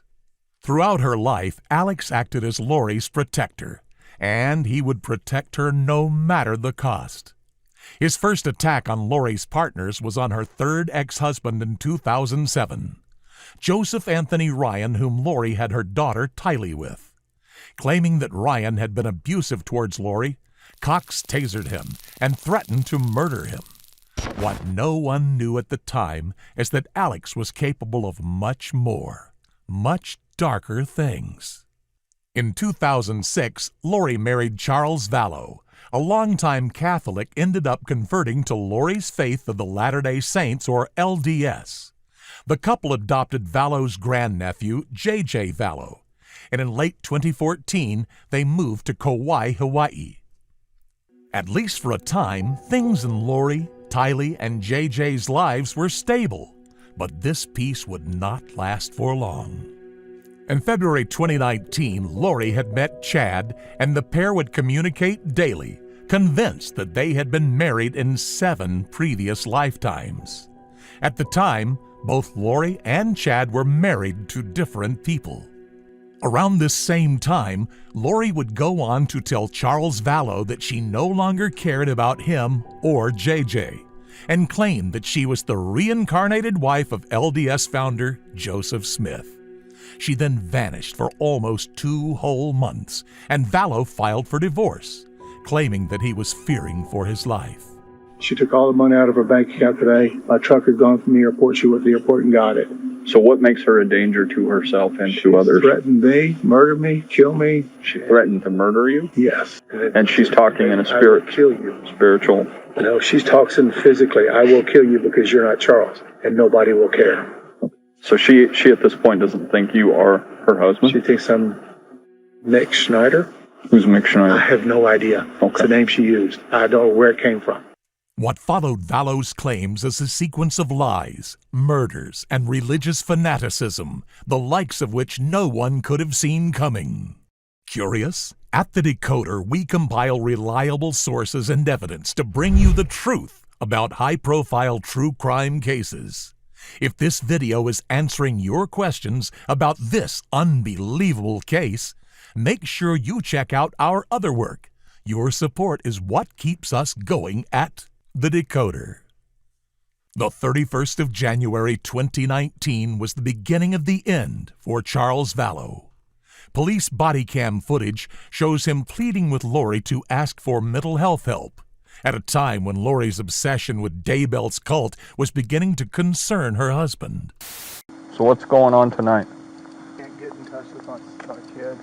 How old are your kids? 6.5 and 16. Okay.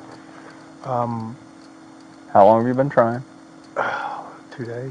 So what makes her a danger to herself and to others? She threatened me, murder me, kill me. Yes. And she said. How did she do that? My bishop right there is in the car. He was on the phone with me today when she said, "I will have you destroyed." Was what she said there. Okay, that's not a threat to kill you. Yesterday was a threat to kill me. Okay. What did she say yesterday? She said, "You're not Charles. I don't know who you are, what you did with Charles, but I can murder you now with my powers." Law enforcement, however, considers to be of sound mental health, and the incident was dismissed. In February 2019, Vallow filed for divorce, claiming that his wife would kill him if he got in the way of her mission. In the early summer of 2019, Vallow went to the police once again over Lori's threats. He said, psychologically, she's gone. Something has happened to her. But Vallow was not listened to, and on the 11th of July 2019, he was shot and killed by Lori's brother Alex in his Arizona home. Fire department, what is the address of the emergency? 5531 South Four Peaks. And is that a house in Chandler? Yes. And what is the emergency? I shot my brother-in-law Okay, what part of his body is injured? in the chest, Okay, is he awake and responsive or unconscious? unconscious. Okay, is he breathing? I can't tell. Okay, are you willing to go over to him and check? Sure. Okay, do you just let me know if you see his chest going up and down? How old is he? It's not moving. He's 60. Okay, and are you wanting to start CPR? No, I don't know how to do that. I can walk you through it. Okay. Where's the Okay. gun now? It's in the other room. Okay, just keep going with those compressions. Petey, did you have any other questions? Yes. What's your name, sir? My name is Alex. Last name is Cox, C-O-X. Who else is there in the house with you? Just me. What's his name, your brother-in-law? Charles Vallow. His last name, I'm sorry. V-A-L-L-O. Vallow. Police and medics are on the way to help you. Thank you. How long ago did this occur? Did it just happen? Yeah, maybe 5 minutes before I called. Okay. At that point, however, it had been confirmed that Vallow had been dead for at least 40 minutes. So yeah, if you can just kind of tell me kind of what happened. It sounds like some of this may have started last night or something along those lines. Right. So start where you think it makes the most sense. Okay, so, I told you, it's a crazy question. Well, he's always mad at me, right? Okay. And he doesn't want a divorce, but I don't like him and don't want to deal with him, so that's just how it is. Like, so we married for 14 years, we dealt with it for 14 years, and him being horrible to her. Me and him have always kind of not gotten along, like just since I was little. And so there have been a few times that we've gotten in fights and stuff like that, and so so I'm just kind of always scared of that. Yeah. He came over in the morning and he's like banging on the door. I'm like, oh great, here we go, you know.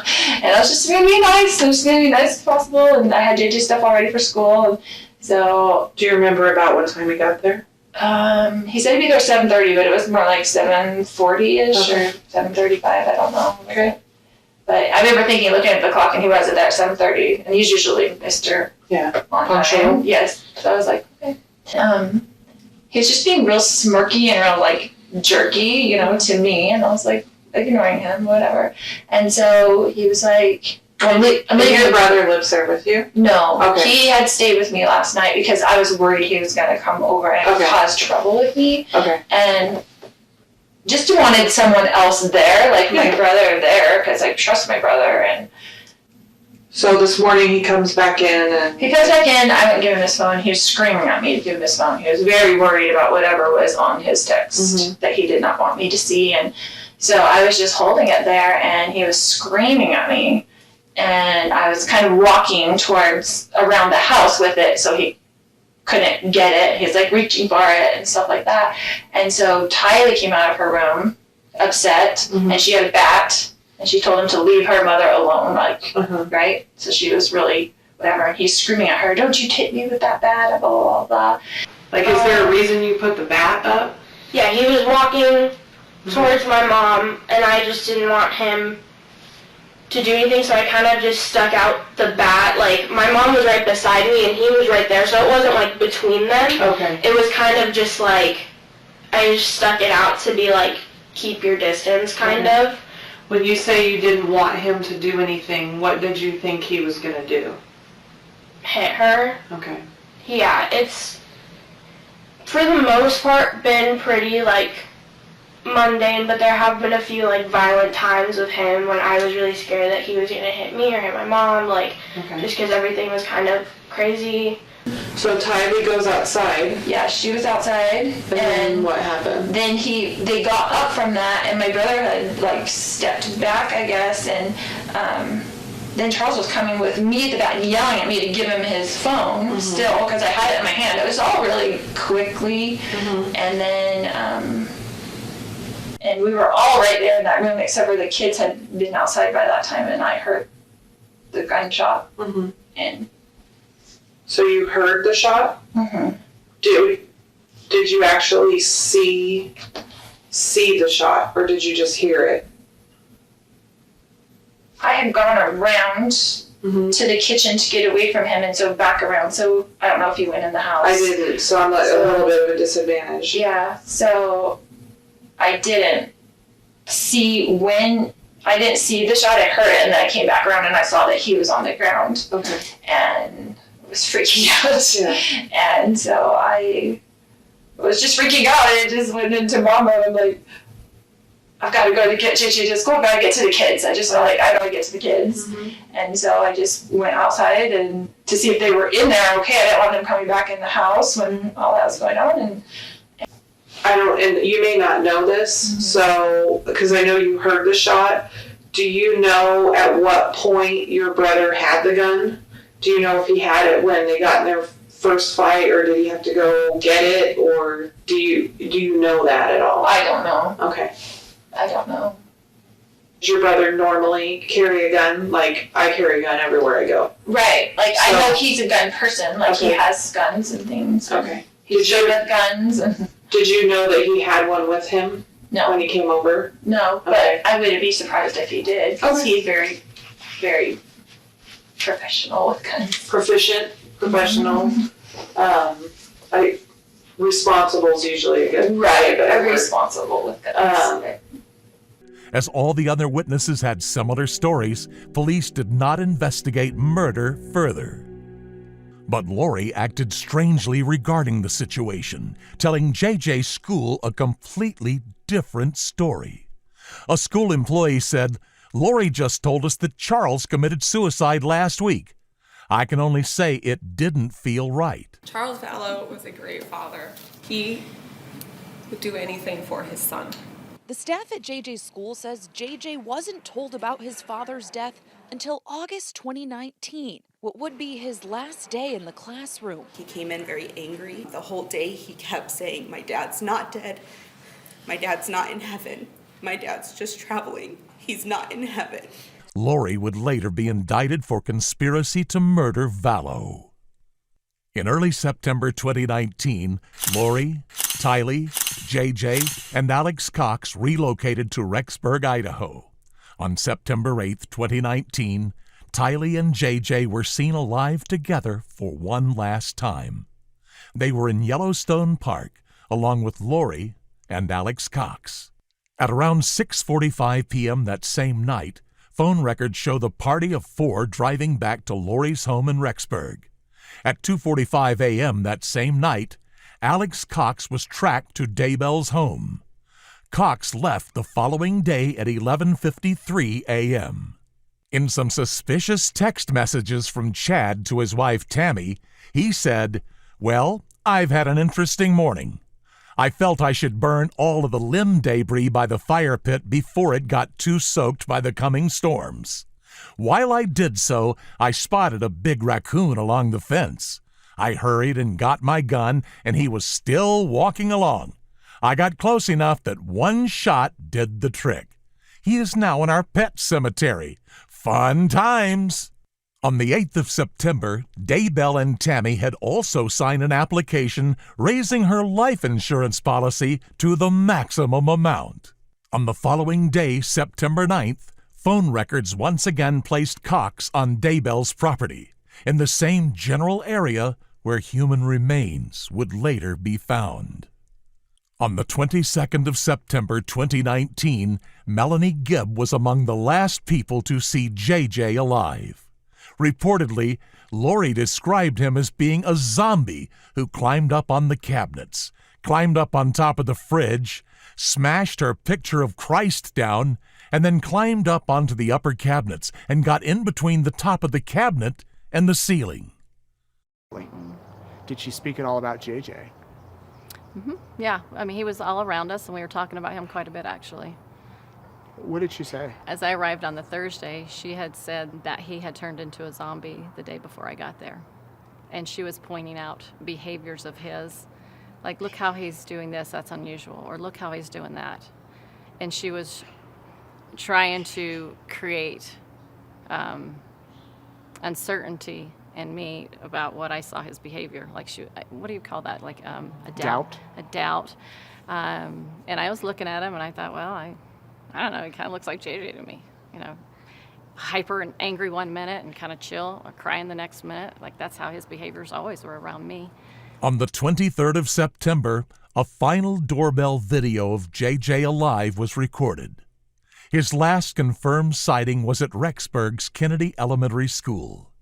The following day, Lori contacted JJ's school to withdraw him, saying that she would start homeschooling him instead. On the 1st of October, Lori rented a storage unit. Surveillance footage shows Lori and Alex visiting the unit a total of 9 times during the month. The blue Rogue arrives at 2:25. You can see the timestamp says 1:25, but that's because the clocks were off, according to the facility. Lori is driving the Rogue and makes her way to the door of the building where her unit is. She gets out 2 minutes later at 2:27 with the man we believe is Chad. At 2:29, he pulls a tire out of the back of the Rogue and rolls it into the storage unit. Then 1 minute later, he and Lori both carry in together what appears to be a removable car seat. They put it in the locker, shut the door, and leave the facility at 2:32. Their entire visit is just 7 minutes. So why does this matter? Well, that same day, Brandon Boudreaux says that he was shot at in Gilbert, Arizona around 9:30 that morning while coming home from the gym. Brandon had been married to Melanie, Lori's niece, and he had a very large life insurance policy and assets totaling over $1 million. Months earlier, Melanie began spending a lot of time with Lori and her religious group. Then Melanie suddenly demanded a divorce from Brandon. The bullet missed his head by inches, and police say the person who shot at him was driving a Jeep registered to Charles Vallow. That same day, Lori purchased a ring on Amazon, the same one she is wearing in her wedding photos with Chad. A week later, Tammy Daybell called the police on a shooter outside her house. Court documents later indicate Alex attempted to shoot and kill Tammy that day. 10 days later, Tammy died in her sleep. Chad claimed that she had retired the night before with a terrible cough and died in her sleep. In a very recent release of the autopsy results, it has been found that Tammy died of asphyxiation at the hands of another. On the 5th of November 2019, just a mere 2 weeks after Tammy's death, recent widowers Chad and Lori Daybell got married on a beach in Hawaii. At that point, Tylee and JJ's grandparents were raising alarms regarding the children's sudden disappearances. At the same time, Lori and Chad were telling people in Hawaii, where they were residing, that Tylee had died in 2017, or even that Lori had no children to start with. These combined factors drew the police's attention. On the 26th of November, police raided Lori's storage unit. Inside it, they discovered the missing children's belongings. There was some winter clothing in a couple of boxes, a couple of children's bikes, and in the winter clothing, there was a couple personalized blankets. It had the pictures, looked like family pictures that were sewn onto the blankets. Okay. The next day, they served a search warrant for Lori and Chad's Rexburg residences.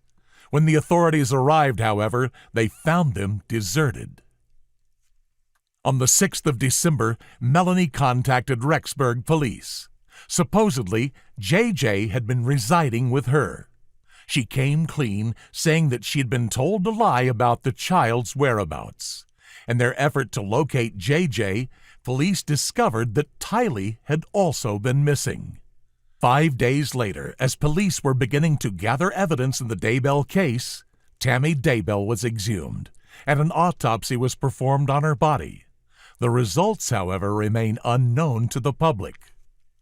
On December 20th, police announced JJ and Tylee's disappearances as possibly linked to Tammy Daybell's death. Chad and Lori are named as persons of interest. But they stay quiet.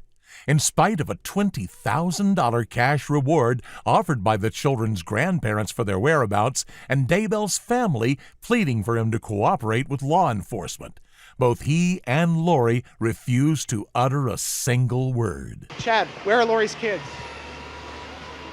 What happened to Tammy, Chad? Can you tell us what happened to Tammy? Why have you guys been in Hawaii for so long? Listen, just tell people what's happening. There's people around the country praying for your children, praying for you guys. Why don't you give us answers? That's great. That's great. That's great that they're praying for you, praying for your kids. What? You have nothing to say? Did you do something to your children? Are your children still alive? That's a simple question. I've got 3 kids of my own. I can tell you every minute where my kids are at. Where are your children? What do you guys plan to do now? You have 5 days to get your children in front of a judge in Rexburg, then what? Are you guys innocent of any crimes? Have you committed any crimes? Chad, you guys have a lot to say on your podcast. You don't have anything to say now? Lori? After Lori failed to present JJ and Tylee to Rexburg's health department, a $5 million warrant for her arrest was produced. She was seized and brought back to Idaho from Hawaii. On the 20th of February 2020, she was charged with 2 felony counts of desertion and non-support of dependent children.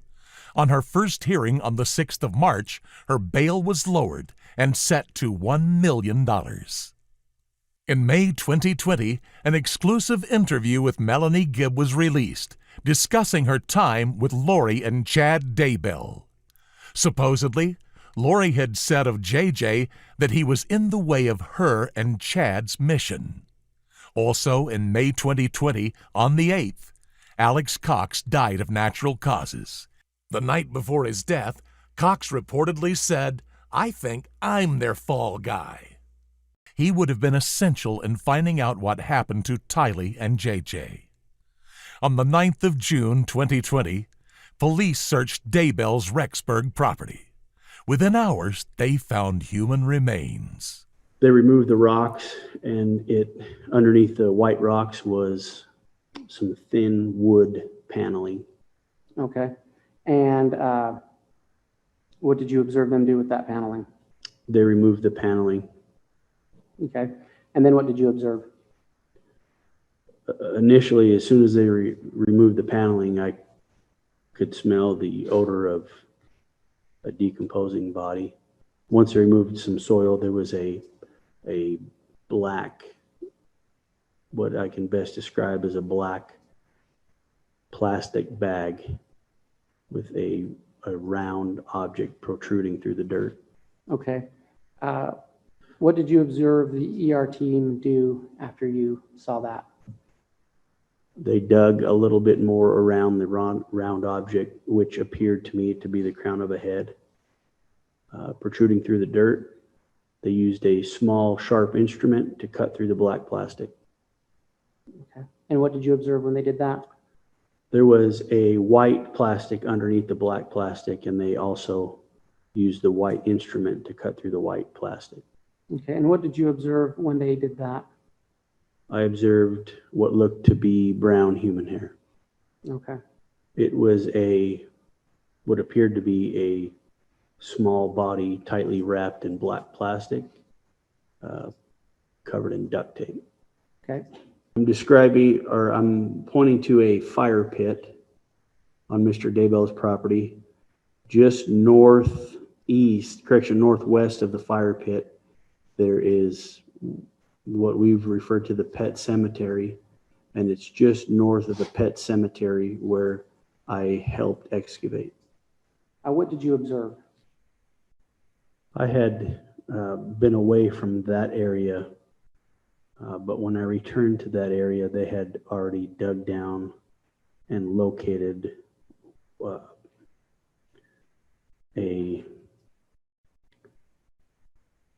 appeared to be a mass of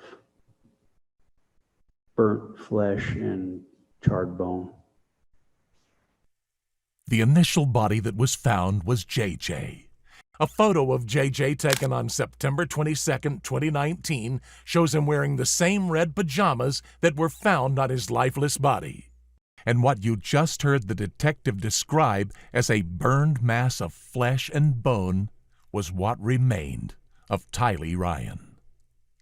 Chad Daybell was also taken into custody on the 9th of June 2020. His bail was also set at $1 million after next day's hearing.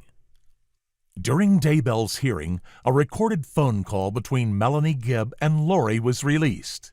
In it, Gibb presented concern for JJ and Tylee.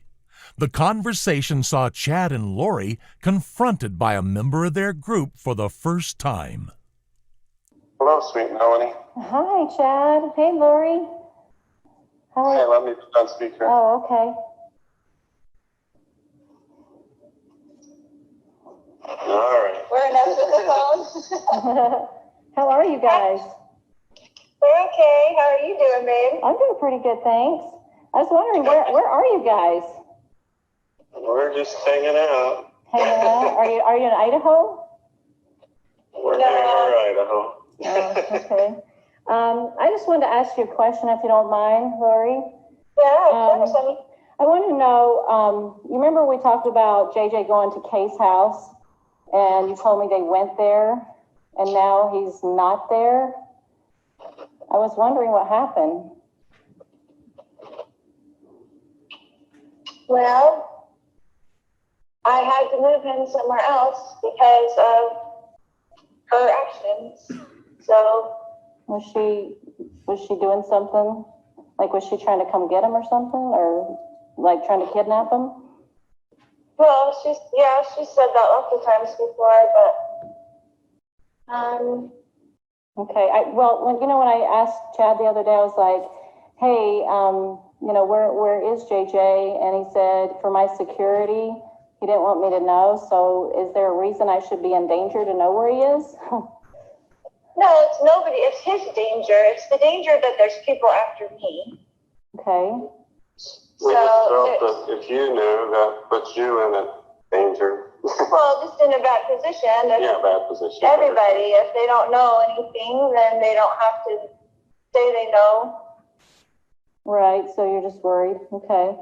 I'm just to keep him protected and keep you protected. And keep everybody else good. I appreciate that. Well, I was wondering why you told the police why he was with me.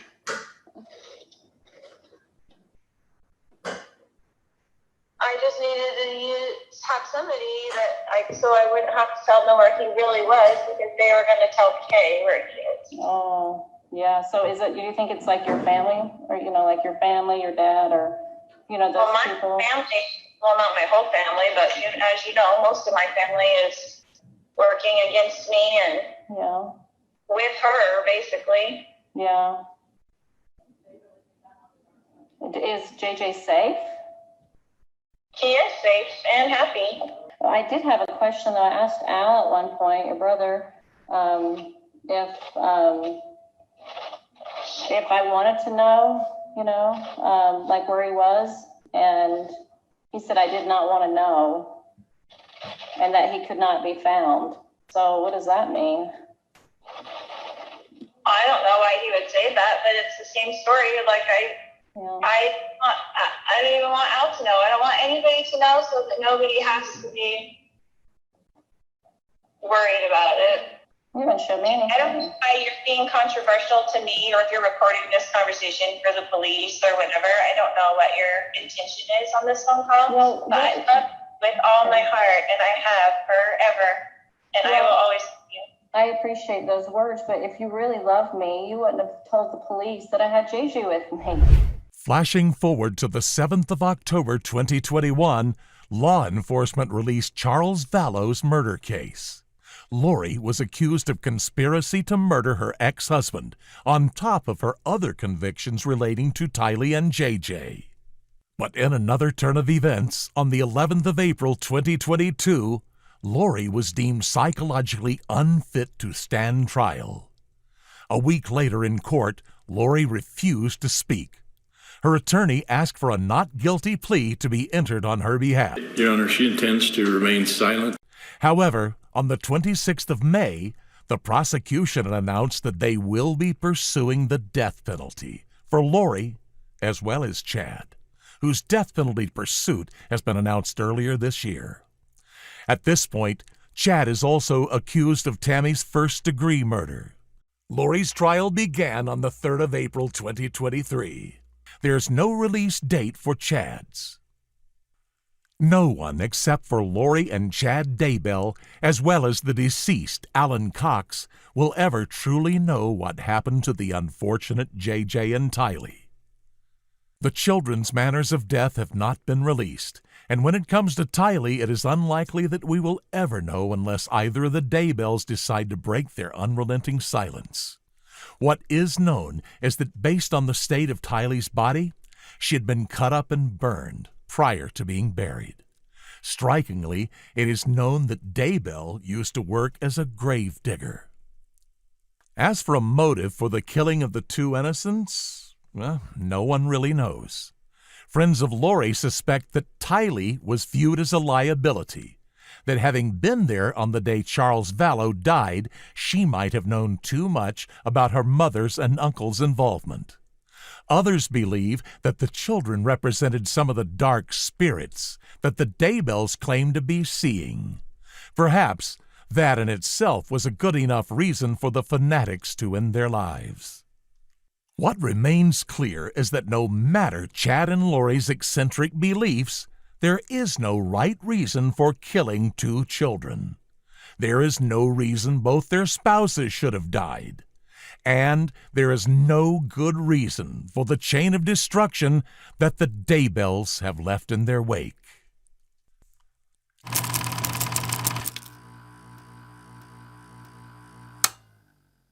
She boasted to have an elite relationship with her mother. The mother, who should be a great role model to her daughter, has brought about a critical trouble for her with the poisoning affair. Hi everyone. In this video, we will review the case of Mehek Bukhari, a well-known British TikTok video creator and social media influencer who, along with her mother, is charged with the murder of her mother's lover and his friend. So join me. Maybe together we find some new clues because the story is dark.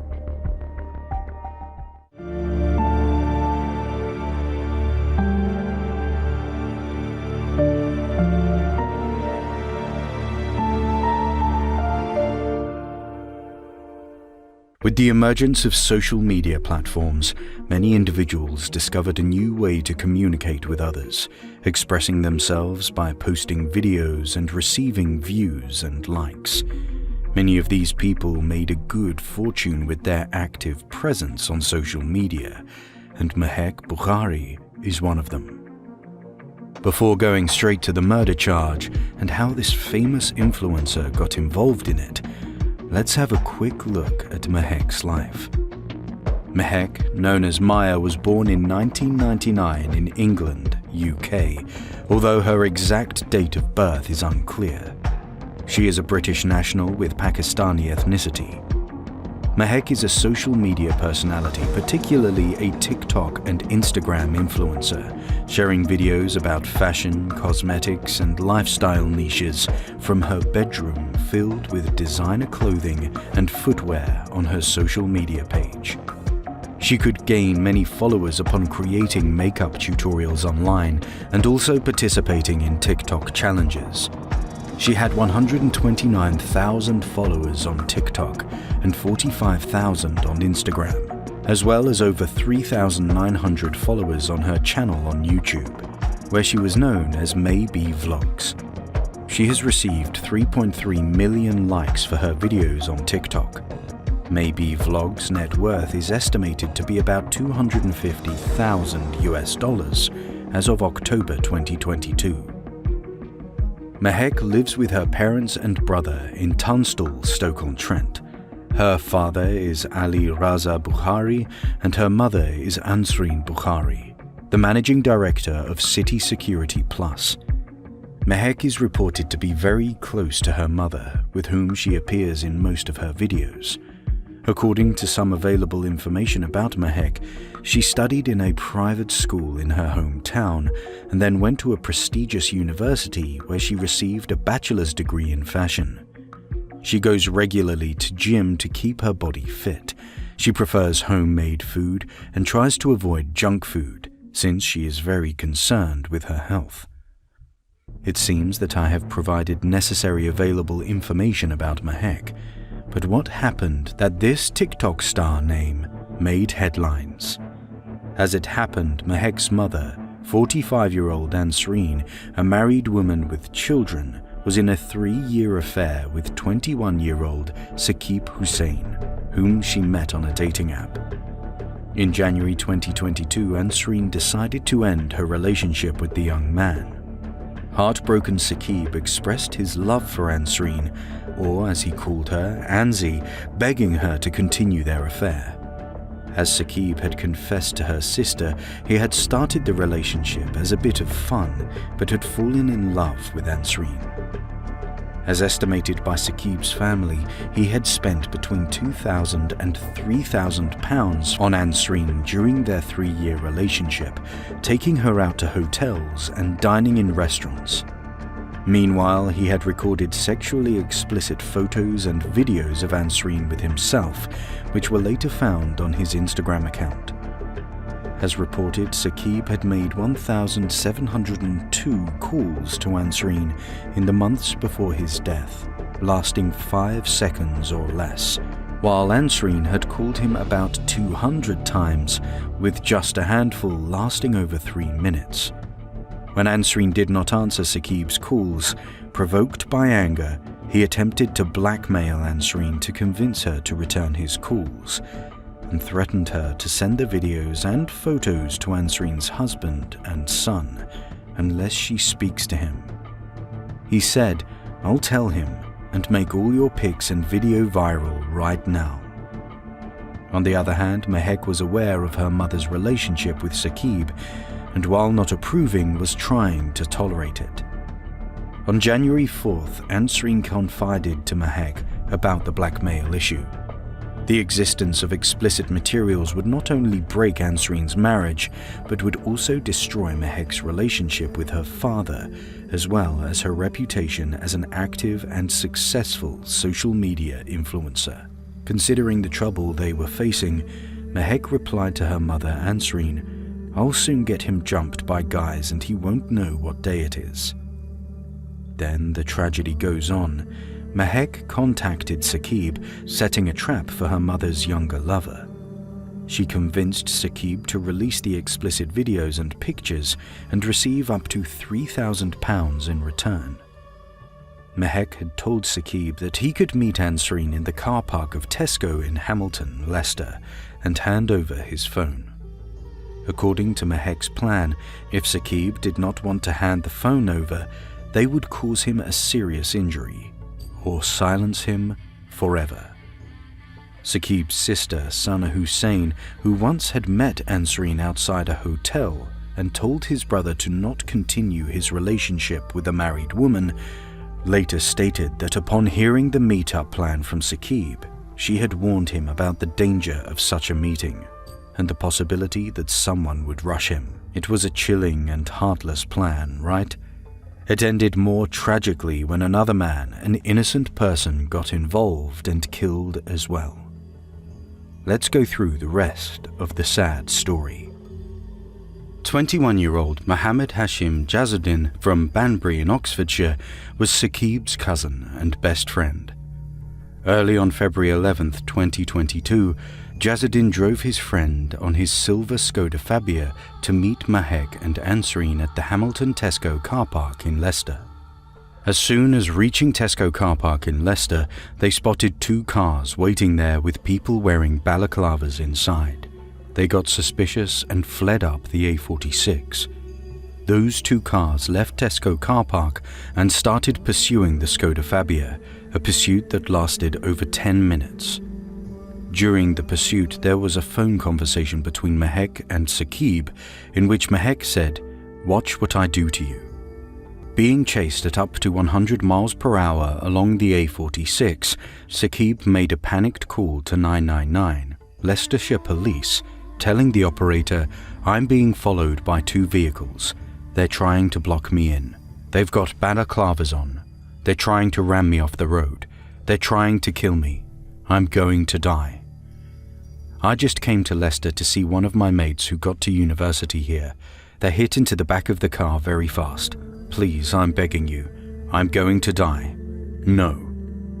Then his scream, followed by a loud crash noise, was heard. It was about 1:30 a.m. on February 11th, 2022. The Skoda Fabia smashed into the central reservation of the A46 dual carriageway by the Six Hills junction near Leicester, hit a tree, split into two, and burst into flames after being rammed off the road. Both Saqib and Jazuddin were killed instantly in the collision and could later be identified by dental records. According to PC Joseph Raddings, the first police officer who arrived at the crash scene, hearing popping and banging sounds coming from the car and realizing debris flung out from the wreck, made him quite certain that there was no chance for the car passengers to be alive. Police officers could see a body hanging out the remains of the nearside passenger seat, but rescuers could not help due to the severe flame. 4 hours before the horrific crash, Saqib had messaged Mahek requesting to speak to Ansareen.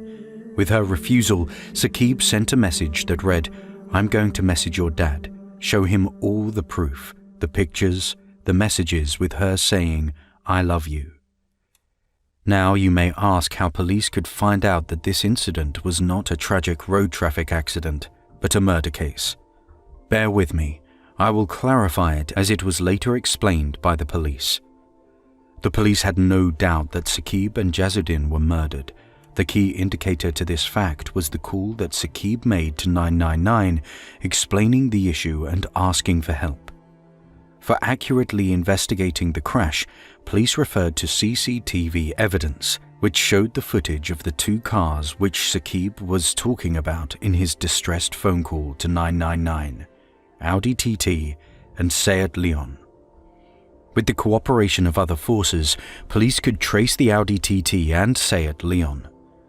Later in the morning, and just 8 hours after the horrific crash, police went to Mahek and Ansareen's house for investigation. The Audi TT was rented by Mahek since her own car was left in the repair shop. While police were interviewing Mahek's brother about the car, she had a 14-minute call with another person involved in the crash, Reese Jamal, in order to fabricate a story to deceive the police. Mahek allegedly lied to police and claimed that she and her mother were going to Nottingham and accidentally ended up in Leicester. When Mahek was being interviewed by police, she admitted to know Saqib and that he had been harassing her. She did not mention her mother's affair with Saqib, pretending that she herself had met him once and had exchanged numbers since she had thought he was a nice man. But later, Saqib had started circulating fake pictures of both her and her mother and asked for £2,000 to £3,000 to stop harassing her. Moreover, Mehek claimed that Saqib had threatened to kill her father and brother. She stated that she was to meet Saqib at the Tesco store, but he did not show up. Then she drove up the A46 with her mother, where she saw a blue car disturbing a silver car. She said she did not know Saqib was inside the silver car, and she had not seen the driver of the blue car. She alleged that later they saw the crash scene with the silver car on flames, and she burst into tears at the sight of the wreck. While arresting Mehek, police told her to hand over her phone and the code to unlock it, and she provided a wrong PIN number to hide her involvement in the murder. Meanwhile, tracing the Seat Leon led police to 6 other individuals involved in the crash. Natasha Akhtar, 22, the owner of the Seat Leon, Rees Jamal, 22, Rakan Karwan, 28, Mohammed Patel, 20, Sanaf Gul Mustafa, 22, and Amir Jamal, 27, were the people arrested, along with Mehek and Ansreen. Rakan Karwan was driving the Audi TT with Mehek, Ansreen, and Patel as passengers. Rees Jamal was the driver of the Seat Leon that collided with the Skoda Fabia, with the rest of the group as passengers. As later prosecutor Collingwood Thompson KC told the jury, all 8 had been charged equally with murder because of their alleged intentions on that night. They have all admitted to having been in one of the 2 cars chasing the Skoda.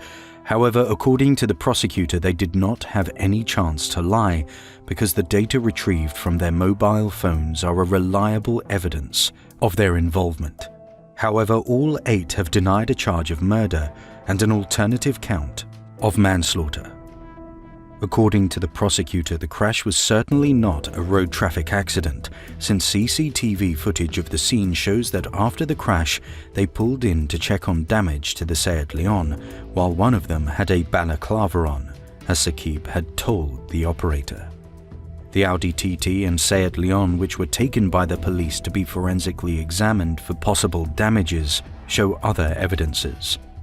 Nothing serious was found on the Audi TT, while the Seat Leon had damage to the front, showing its collision at more than 80 miles per hour with the rear of the Skoda Fabia.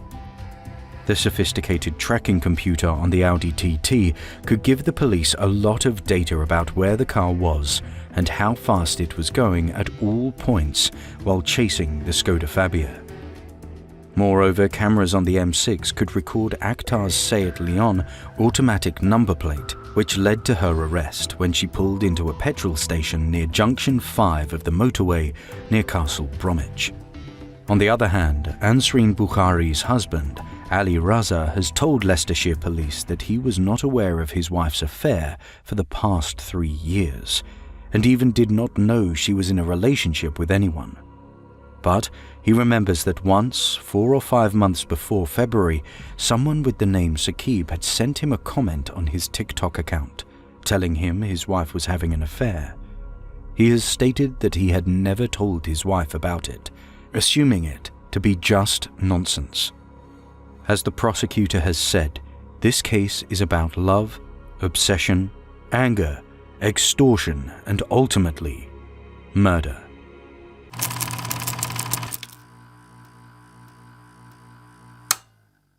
Cool, calm and callous, Tarakjot Singh strolls into the Mile End Bunnings with murder on his mind.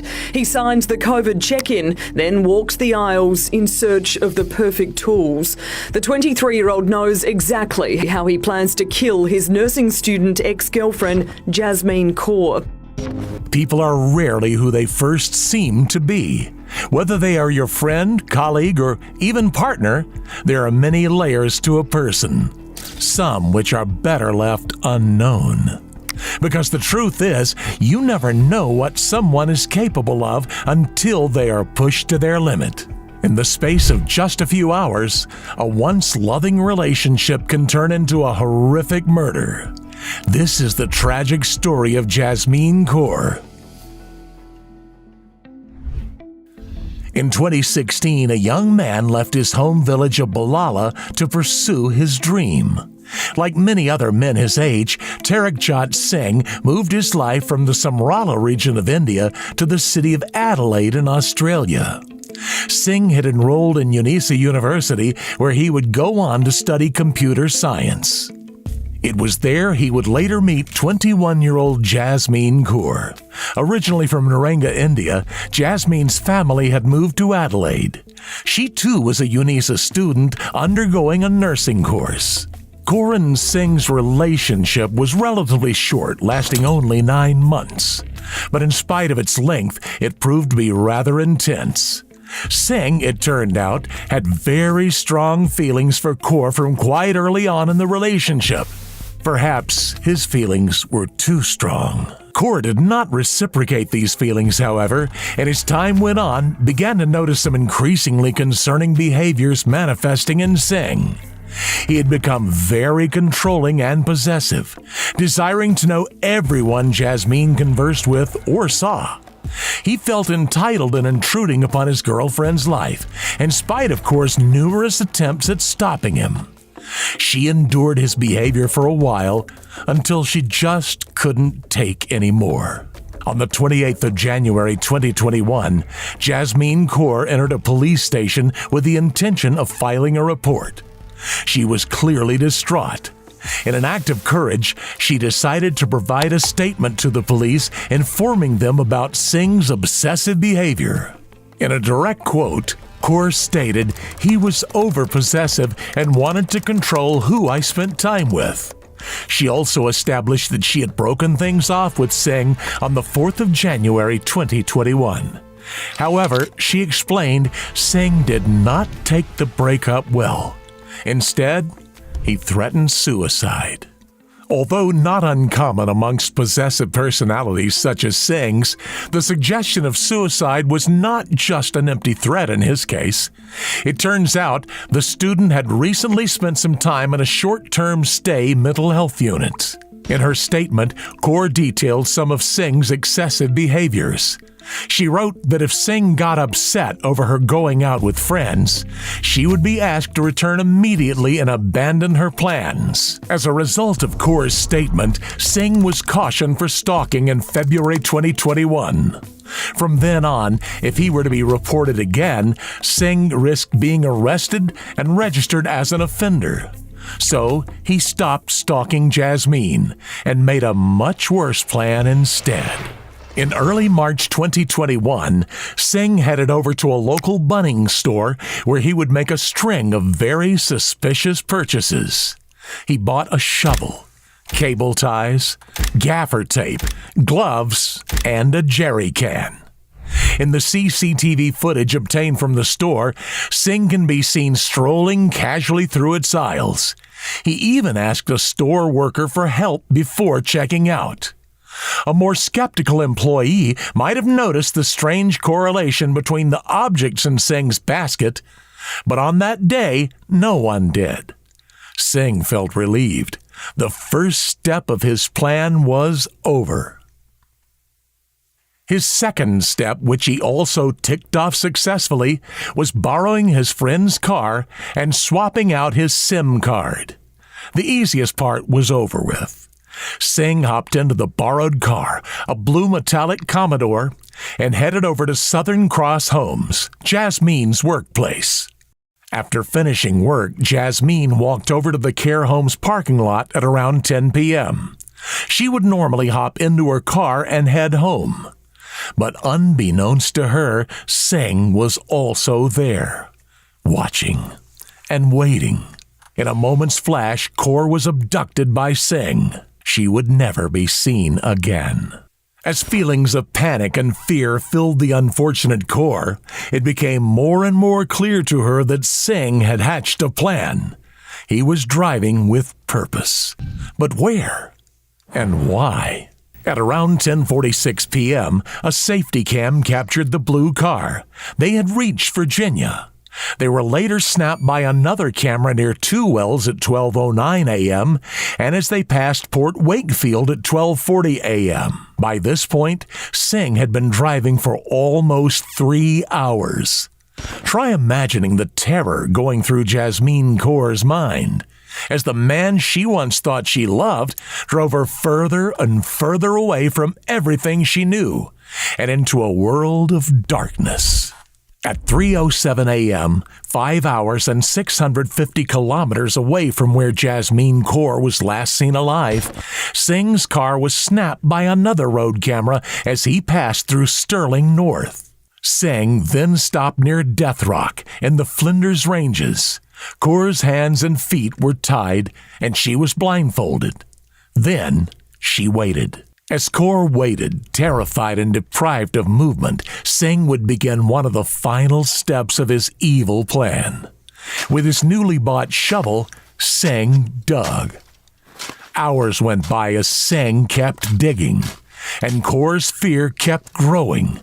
Not knowing what she was about to endure was much, much worse than everything she had gone through before. Singh then placed Kaur in the newly dug hole and began piling dirt on top of her conscious, fully awake body.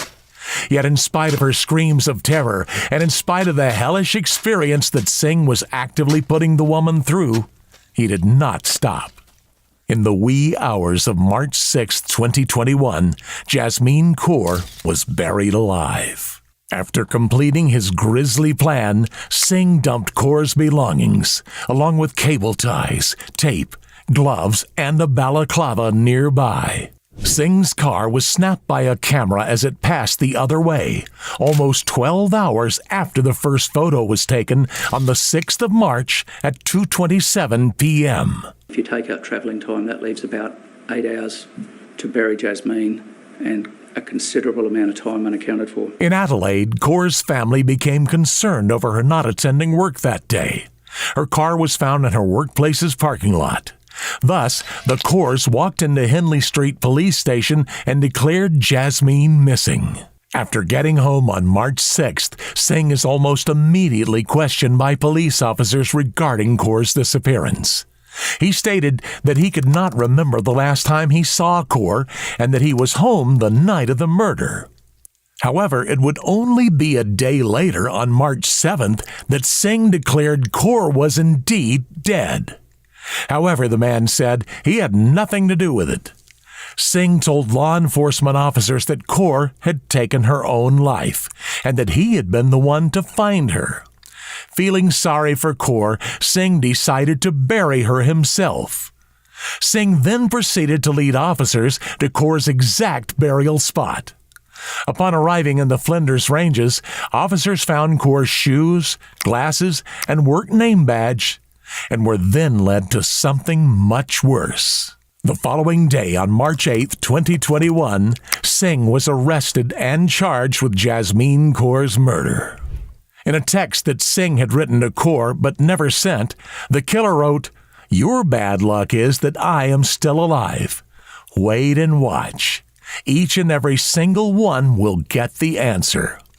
In a tragic turn of events, Singh's threats could not have turned out to be any more truthful. Before the trial took place, Kaur's family held a memorial at her burial site in mid-March 2021. They laid flowers, teddy bears, and candles at Jasmine's grave in the hopes of turning the site into a place of rest, which reflected her. May your soul rest in peace wherever you are. If you're watching us, love you and miss you a lot. The family also planted native plants and trees as a reminder of Kaur's legacy. Jasmine's relatives commented on the tragedy of her death, with her sister stating, "We're feeling very strange, as we never thought in the rarest of dreams this could happen to our Jasmine. And she would say goodbye to this world in such a tragic way." She said, "I'm missing the conversations and the family times we had together." But not everyone was ready to let go at that moment. Although all the way back in India, Singh's mother expressed her unrelenting support for her son, who had pleaded not guilty. Singh's mother detailed a radically different version of the events which had taken place as told by her son. According to Singh, the two wanted to get married toward the end of the relationship, but Kaur's family did not approve the match. Supposedly, that was when Jasmine tried to slit her throat. In an act of mercy, Singh's mother said her son presumed Kaur dead and buried her. The woman went on to say, "We pray before the Almighty to save our son. The only mistake he did was of burying the girl, and that he did so in too depressed state of mind." Had the girl's family members agreed to their marriage, both had been tied in a happy relationship, and the end would not have been so horrific. Singh initially pleaded not guilty of Jasmine Kaur's murder, maintaining that he had only buried her already dead body. However, as autopsy results revealed, that had not been the case. Essentially, Kaur had suffered a terrible, agonizing death through asphyxiation and inhaling dirt. As evidence kept mounting up against him, Singh changed his plea from not guilty to guilty just a month before his trial was scheduled to start in March 2023.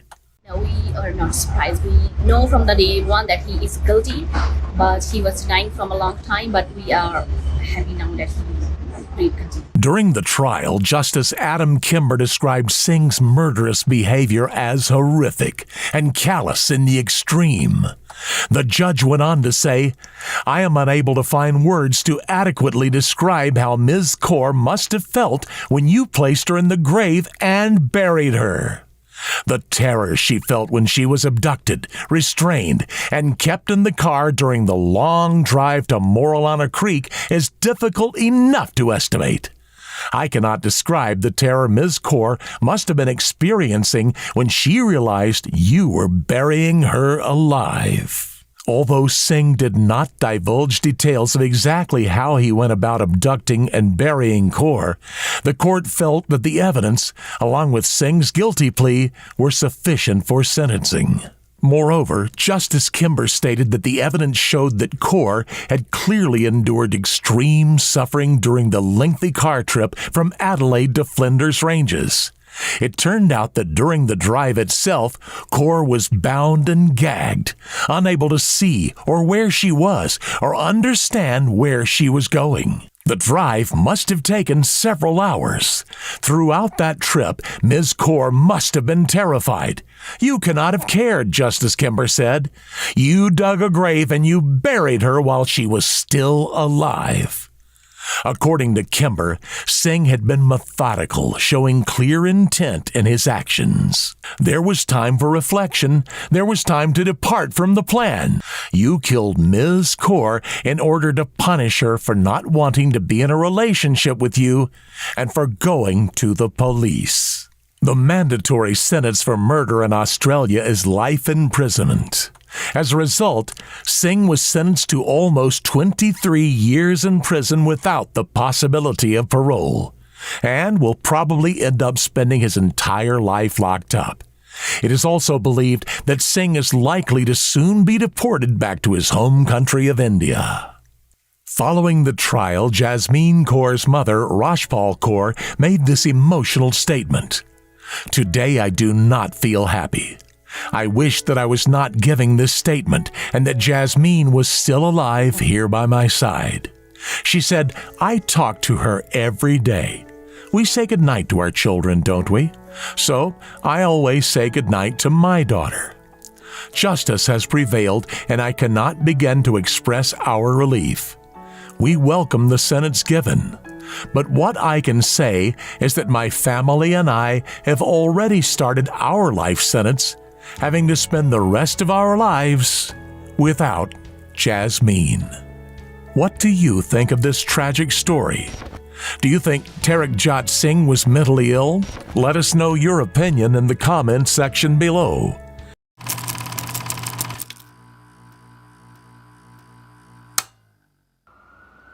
Station is 365 Main, crossing of Folsom and Harrison. Family not alert, responding control. A main street in the city of San Francisco covered in trails of blood. The side of a building stained all over by the hand of a man lying face down on the pavement. The murder weapon and the killer are nowhere to be found. And the man He was not just a random victim. Bob, can you just kind of introduce yourself to the audience? Tell us who you are. I sure can. Nowadays, I'm the CTO of Square. We're a company that enables you to accept card payments. Prior to that, I was at Google for about 5.5 years. One of Bob's early projects at Google was to build part of the Android operating system, which sits on more than half the phones in the world. I mean, imagine that, being able to be part of a product that more than half the world uses. If you have an Android phone, you have Bob Lee to thank for the operating system. 43-year-old Bob Lee had a life envied by many. He was exceptional in what he did and had become a legend in the field of tech. He had a beautiful, healthy family with 2 young daughters bound for success. His company, Cash App, had skyrocketed in the past years. In every respect, Bob had made it. He was living the American dream. I'm Bob Lee, and I'm MobileCoin's freshly minted, not mine, that would be Bitcoin, Chief Product Officer. But behind closed doors, Lee would turn to illicit substances and partying. His hidden persona did not make him any less popular, though. In fact, it made him even more likable. Some nights, Crazy Bob, as he used to be called during his college days, would come out to play, and everyone loved it. Things were going well for Lee. Too well, perhaps. Recently, Lee had moved to Miami from San Francisco.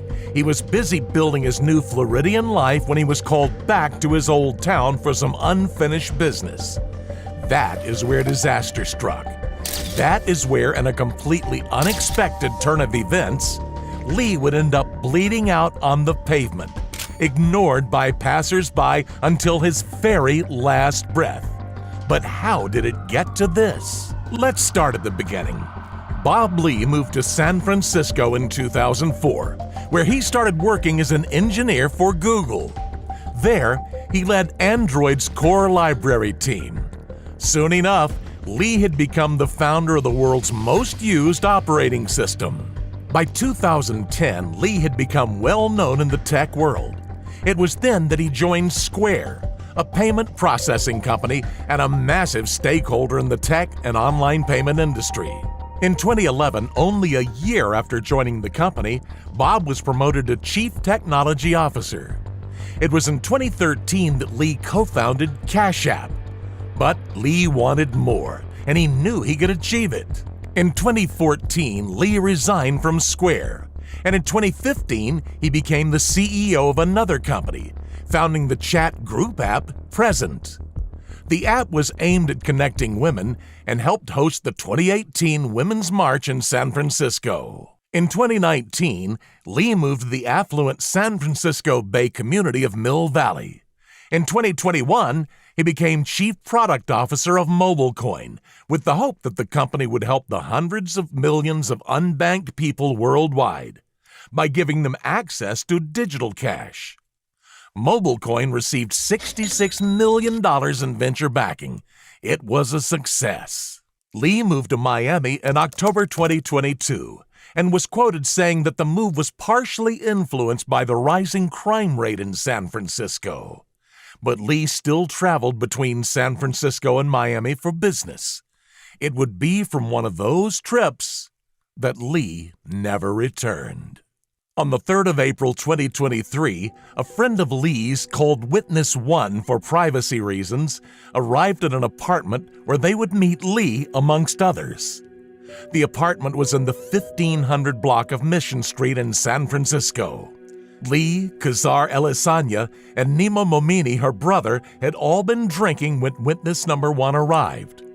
The witness recognized Elisanya from a previous encounter and remembered knowing that her marriage was on the rocks. The witness and Lee later went over to Lee's hotel room where the witness overheard a conversation between Lee and Momini. The phone call was very intense, with Lee reassuring Momini multiple times that Elisanya had not taken drugs and that nothing inappropriate had happened. Sometime later, the witness and Lee headed over to the witness's apartment. At 8:31 p.m., a white BMW pulled into the Millennium Tower luxury condominium high-rise, also located on Mission Street. Elisanya owns a unit in the building, but it is unclear whether or not she was home at the time. A man identified as Momini was seen entering the skyscraper. 4 hours later at 12:39 a.m., Lee was seen entering the Millennium Tower as well. After another hour and a half, Momini and Lee were seen leaving the apartment building together and heading into Momini's BMW. The men drove around for a bit, then parked around the 400 block of Main Street for several minutes. At 2:25 a.m., the men got out and stood on the sidewalk for a few minutes. The next time Lee was seen in the early hours of April 4, 2023, he was bleeding out. In surveillance footage from that night, a wounded Lee can be seen walking down Main Street with his phone in one hand. He was holding his side with the other. Stabbed in the side and chest, Lee was struggling to breathe and coordinate his movements. But he saw lights. He crossed the street, and for a moment it seems that he would survive. He went right up to the parked car and lifted his shirt up, using the last ounce of energy he had left. But the driver pulled away, and an exhausted Lee can be seen falling to the ground. But Bob Lee would not give up without a fight. Shortly after his fall, Lee got back up. He went back the way he came before collapsing outside 403 Main Street. At 2:34 a.m., Lee managed to call 911. His panic was tangible through the phone. He screamed, "Help! Someone stabbed me!" Lee then tried to ring the building at 403 Main Street before collapsing in front of the entryway. At 2:40, emergency responders arrived and rendered medical aid before taking Lee to San Francisco General Hospital. It was there that Lee would be pronounced dead that very same evening. An autopsy was performed. Lee had been stabbed 3 times, including one strike that punctured his heart. Yet regardless of the gravity of wounds, Lee fought until the very end. On the 5th of April, the stunned and saddened tech world showered Lee's memory with an outpouring of affection, including social media posts from the likes of Elon Musk. Most blamed the tech mogul's premature death on the rise of violence in San Francisco. Musk even went as far as to challenge San Francisco's district attorney, Brooke Jenkins, asking if the city will take stronger action to incarcerate repeat violent offenders under her administration. On the 7th of April, a suspicious man was seen prowling around the scene of Bob Lee's stabbing. The man, clad all in black and wearing a hood and a hat, appeared to be searching the area. Wheeling away a suitcase, the man searched the surrounding flower beds attentively. But the police found what the man was likely searching for: a murder weapon. Namely, a 4-inch kitchen knife, which had been carelessly discarded in the area. On April 11th, police went through Lee's devices. They found a log for a FaceTime call between Momini and Lee, along with a text message from Elisanya saying, quote, "Just wanted to make sure you're doing okay, 'cause I know Nima came way down hard on you. And thank you for being such a classy man handling it with class. Love, you selfish pricks." Unquote. It's unclear what Elisanya was referring to, but it became obvious that Momini and Lee had some sort of conflict on the night of his death. But what role exactly did Momini play in the mogul's demise? And where exactly did Elisanya fit into the picture? The answer to those questions would shock all of those in Lee's life. A few days into the investigation, police acquired CCTV footage of the exact moment that Lee was stabbed. At 2:30 a.m. in a dark spot nearby, where Lee would later be found, a man can be seen lunging at Lee with a kitchen knife. Lee was stabbed 3 times in the hip and chest area. Lee then staggered down the street, leaving a trail of blood behind him. His killer went the other way, leaving the scene. But who was the culprit? Who could have wanted a guy like Lee dead? Lee's killer would later be identified as Nima Momini. On the 13th of April at 5:05 a.m., San Francisco SWAT officers surrounded the Bessler building on Harlan Street in Emeryville. Inside the building was an unaware Momini, sleeping in his second-floor loft. The building's sleeping residents were surprised by a voice bellowing over loudspeakers, "We have a warrant for your arrest. Come out with your hands up." By 10 a.m., Momini had been placed in jail on suspicion of murder. At 12:30 p.m. that same day, the charges against Momini were publicly announced. I am here today to formally announce the charges against Mr. Nima Momeni for the murder of Bob Lee. Mr. Momeni was taken into custody without incident in Emeryville, California.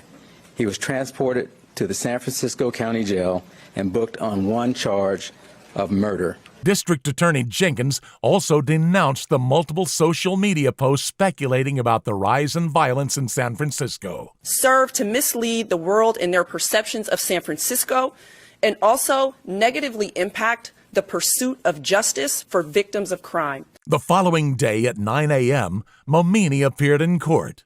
Both parties agreed to postpone his hearing until April 25th, as his attorney was away at the time. The judge in the case ruled that Momini would remain in jail until his hearing without bail. Momini's attorney, Paula Canny, has gone on record saying that she believes Momini is innocent. Of course I'm pleading not guilty. He is not guilty, okay? There's a lot of drugs in Bob Lee's system. I mean, Bob Lee's system is like the Walgreens of recreational drugs. According to Canny, the CCTV footage of Momini and Lee is not clear enough to be considered evidential. But why would Momini commit such a heinous crime against a man he knew? And moreover, against a man who is important to his sister. The motive of the crime has not yet been clearly established, but evidence is mounting. In order to understand Momini's motivations, you first need to understand Momini. 38-year-old Momini is the son of Iranian immigrants and a practitioner of Zoroastrianism. Momini worked as the owner of a technological services company called Expand IT, which had its address registered as Momini's residence. Reportedly, in spite of Momini living in a loft which cost close to $1 million, his neighbors had never seen any employees on his company's premises. Moreover, although Momini claimed to have graduated from UC Berkeley, the university has no record of his ever even attending. So, Momini had always been a man of secrets, or perhaps of lies. Momini also has a brief criminal history. Namely, he was charged with illegal possession of a switchblade knife that he tried to sell. He spent 10 days in jail as a result. Recently, he had also been cited for assault. Momini's former neighbors gave polarized accounts of the man, either praising him or villainizing him. Total shock. I'm in the public relations business. We don't normally wind up working next to killers. Very warm, welcoming, very nice fellow, like any other technology consultant here in the Bay Area. Lives in a live-work loft in the heart of Emeryville's technology district, and handed us a stack of cards saying, if you ever need IT help, give me a call. While some said Momini seemed like a nice individual, others reported that other occupiers hated him. Supposedly, Momini was rude, stunk up the hallways with his cigs, was completely inconsiderate, refused to pay rent for 4 to 5 months at a time, and was just an awful human being. Moreover, Momini was apparently a tough guy, super into weapons, which he kept lying around his apartment.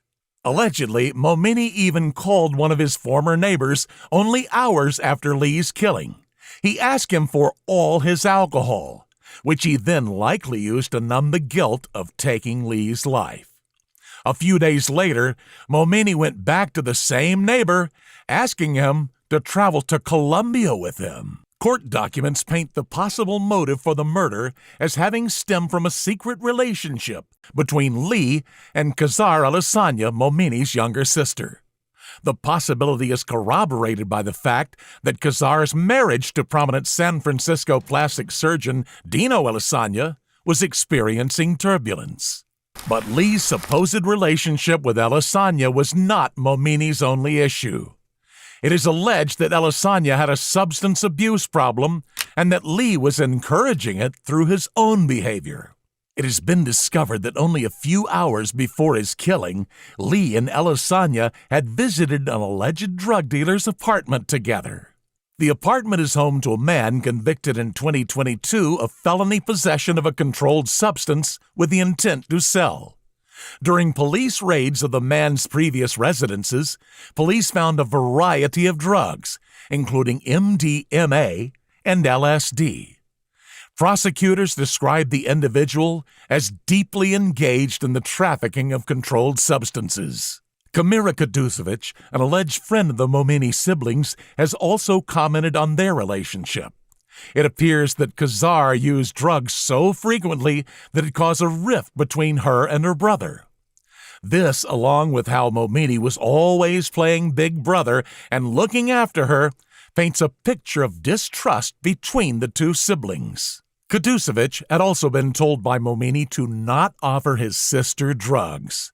Eventually, Kuducevic wrote to Elisanya in order to ask Kazar to stop calling her. She was basically asking me to buy drugs with my money, she said. Kazar and Lee had met in 2020, and an alleged romantic relationship bloomed between them. Additionally, to both Lee and Kazar being married at the time of their meeting, Lee was also known for his substance abuse. Tirana Ipakchi, a close friend of Lee's, said he liked to unfortunately do a lot of drugs. But what might have seemed like a playful affair to Lee was a matter of life and death to Kazar's overprotective brother. And the unfortunate tech mogul would come to find this out the hard way. Currently, Momini is being held on suicide watch in prison, with police reporting him being severely unsettled. But this is not unexpected. Momini faces a maximum sentence of 26 years to life in prison if he's convicted on all the charges against him. On the 25th of April, Momini's attorney argued that she had not received enough evidence from prosecutors to move forward with an arraignment. Momini has not currently entered a plea.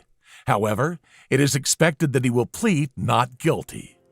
Rick Lee, Bob Lee's father, posted saying, "I just lost my best friend." And what did Lee lose his son over? The jealousy and desire for control of a deeply disturbed man.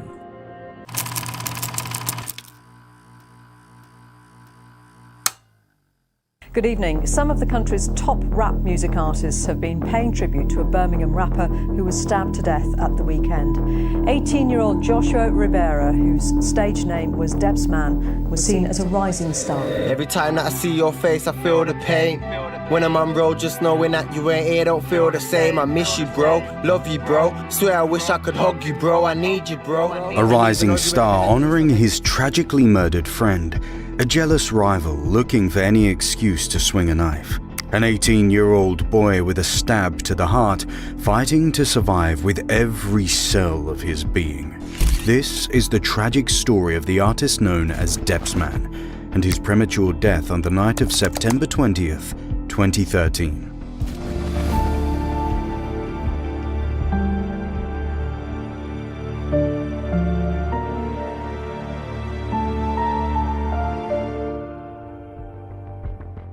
Growing up in Birmingham, Joshua Rivera found fitting in difficult. He had ADHD and would often get into trouble as a young child. But as he grew into a young man, Josh distanced himself from any sketchy entourages, instead fixing on what would become his medium of self-expression: music. Yo, I gotta do me. Why would I try to be anyone else? I am myself, is only one of me. His album, Too Real, was released in July 2013. In just a short amount of time, 18-year-old Rivera had climbed to the top of iTunes hip-hop chart. But in spite of being a rising star of the grime genre, Rivera was an openly sensitive artist. He posted photos with his grandmother, Linda, for his followers to see, and his most listened track to this day is a song called One Love. One love to the man in my circle, we're gonna make it, yeah, that's for certain. One love to the haters pushing me to pick up the mic and keep making. Rivera's openness and affection was comforting and inspirational to his fans. But what many did not know is that it had come from a place of pain. In 2009, Joshua's father, Anselm Ribera, was convicted of murder. On the 9th of January 2009, Ribera and 2 other men armed with a handgun and a sledgehammer burst into a post office with the intent to rob it. The office was located in the quaint village of Fairfield, Worcestershire, and was precisely the sort of place an armed robbery would have been nothing short of unexpected.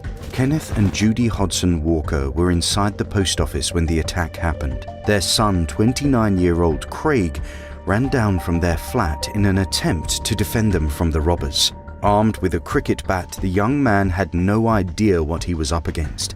Unwilling to take any damage, 34-year-old Ribera shot Hodson Walker at point-blank range. But Ribera was actually supposed to have been imprisoned long before this incident. Ribera's details were circulated on the police national computer in September 2008 after his DNA was matched to evidence recovered from 2 post office robberies a few miles apart. The 2 previous robberies had taken place in March and May 2008.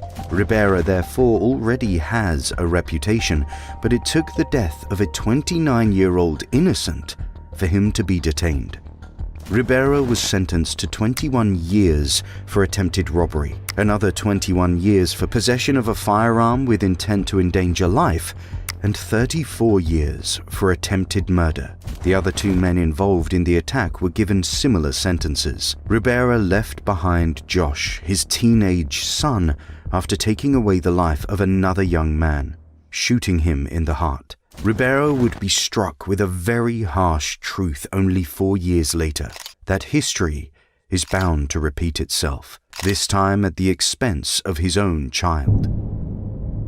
Alison Cope, Joshua Ribera's mother, recalls the lifelong impact that his father's actions had on him. When I said the word murder, Josh just demolished the front room.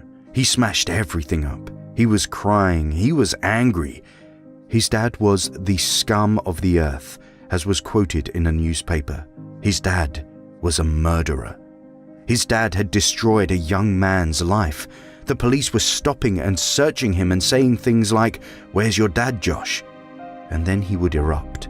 Josh's behavior took a wrong turn after the conviction of his father. But after being sent to a young offender institution for theft, Ribera became set on turning his life around. The crime scene, my team are running it still. And the way that I'm spitting is nothing but ill. My man don't want it with me though. You best to go make His music career was quick to take off amongst fans of grime. Prior to his debut album, Ribera's biggest success was his win at the Lord of the Mics rap battle in 2012. Man is a heavyweight. Am I a heavyweight? No, it's cool. I got the heavyweight flow when I tear down any stage show.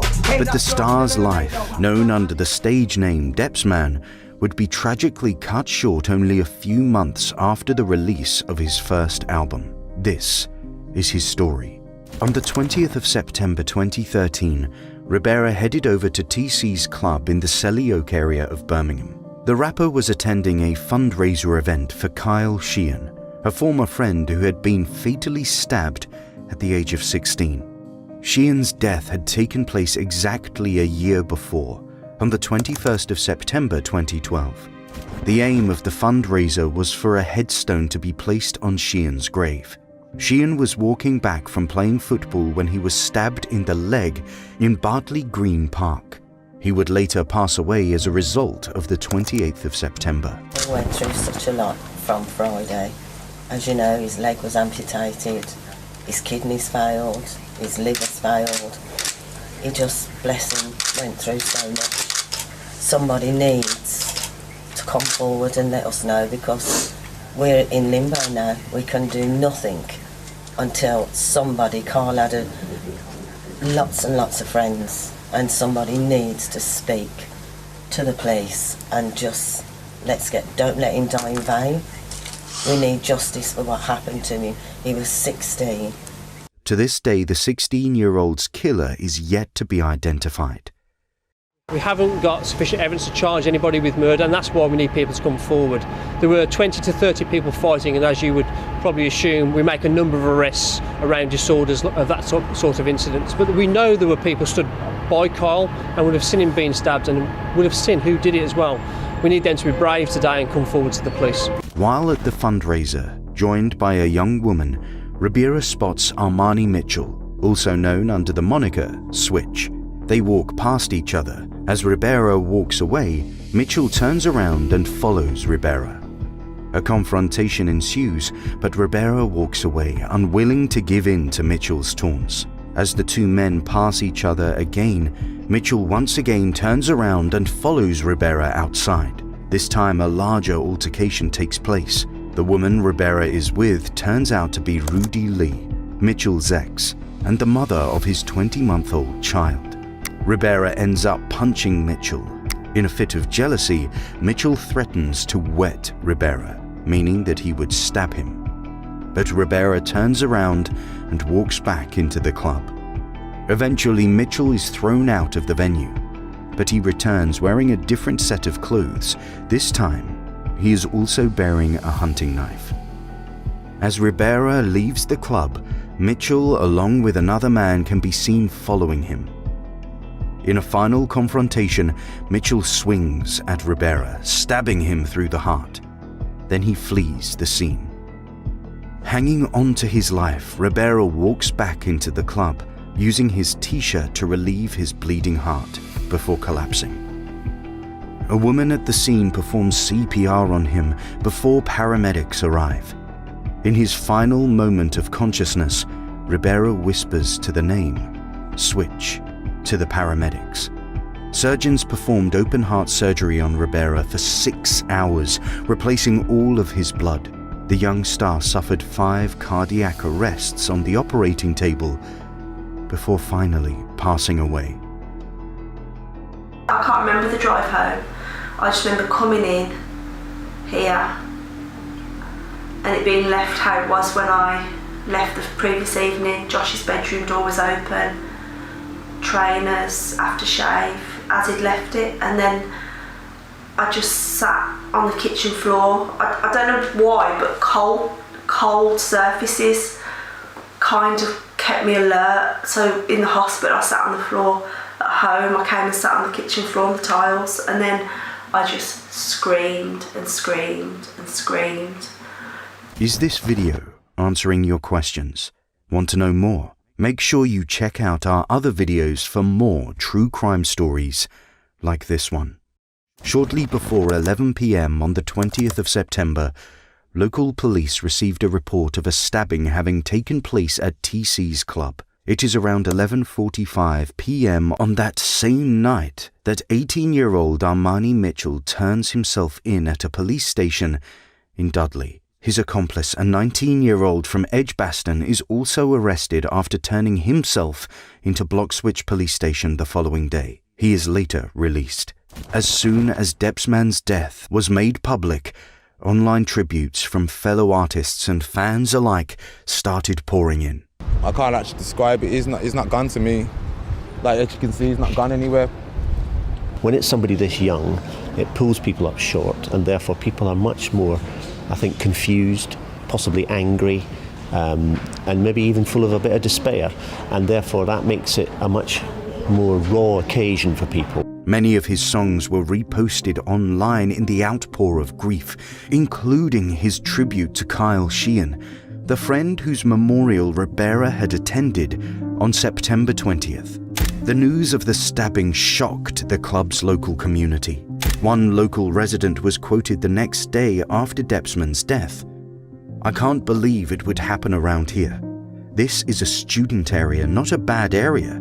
There's no one around at the moment because of the holidays, so I have no idea who would be around. It makes you worried to be out in this part of Birmingham at night." Although Mitchell, the police's primary suspect, remained in custody, he denied murder. There was a huge lack of information regarding what had actually happened that night. To this day, there are still parts law enforcement believe to be missing from the timeline. In November 2013, police released images of 10 witnesses that they wanted to speak to in connection with Ribera's death. The motive for the stabbing was still unclear, and there was a possibility it might have been linked to organized crime. Joshua's mum, Alison Cope appealed directly to those in the images to come forward. She said, "I would like to personally ask all the people shown in the images today to spend a moment imagining someone had killed you, broke your mother's heart and the hearts of your family and friends. Would you want people to come forward for you and for your mother? Yes, you would. Don't be seen as the person who didn't help put the pieces together in this investigation. You might feel the information you have isn't important, but it is. And I need you to help me. So please contact the police." A motive for the crime, however, did soon come to light, and it shocked all those grieving the unfortunate Ribera. The woman Ribera was seen with by Mitchell, Rudy Lee, was the killer's ex, as well as the mother of his child. The couple regularly argues over custody and access to the child. On the night of the stabbing, Mitchell saw Rudy Lee at the bar and confronted her over why she is not at home looking after their child. She said he held up his hand and told her she had 5 minutes to leave, or he would beat her up. She says she told him to shut up and walked away.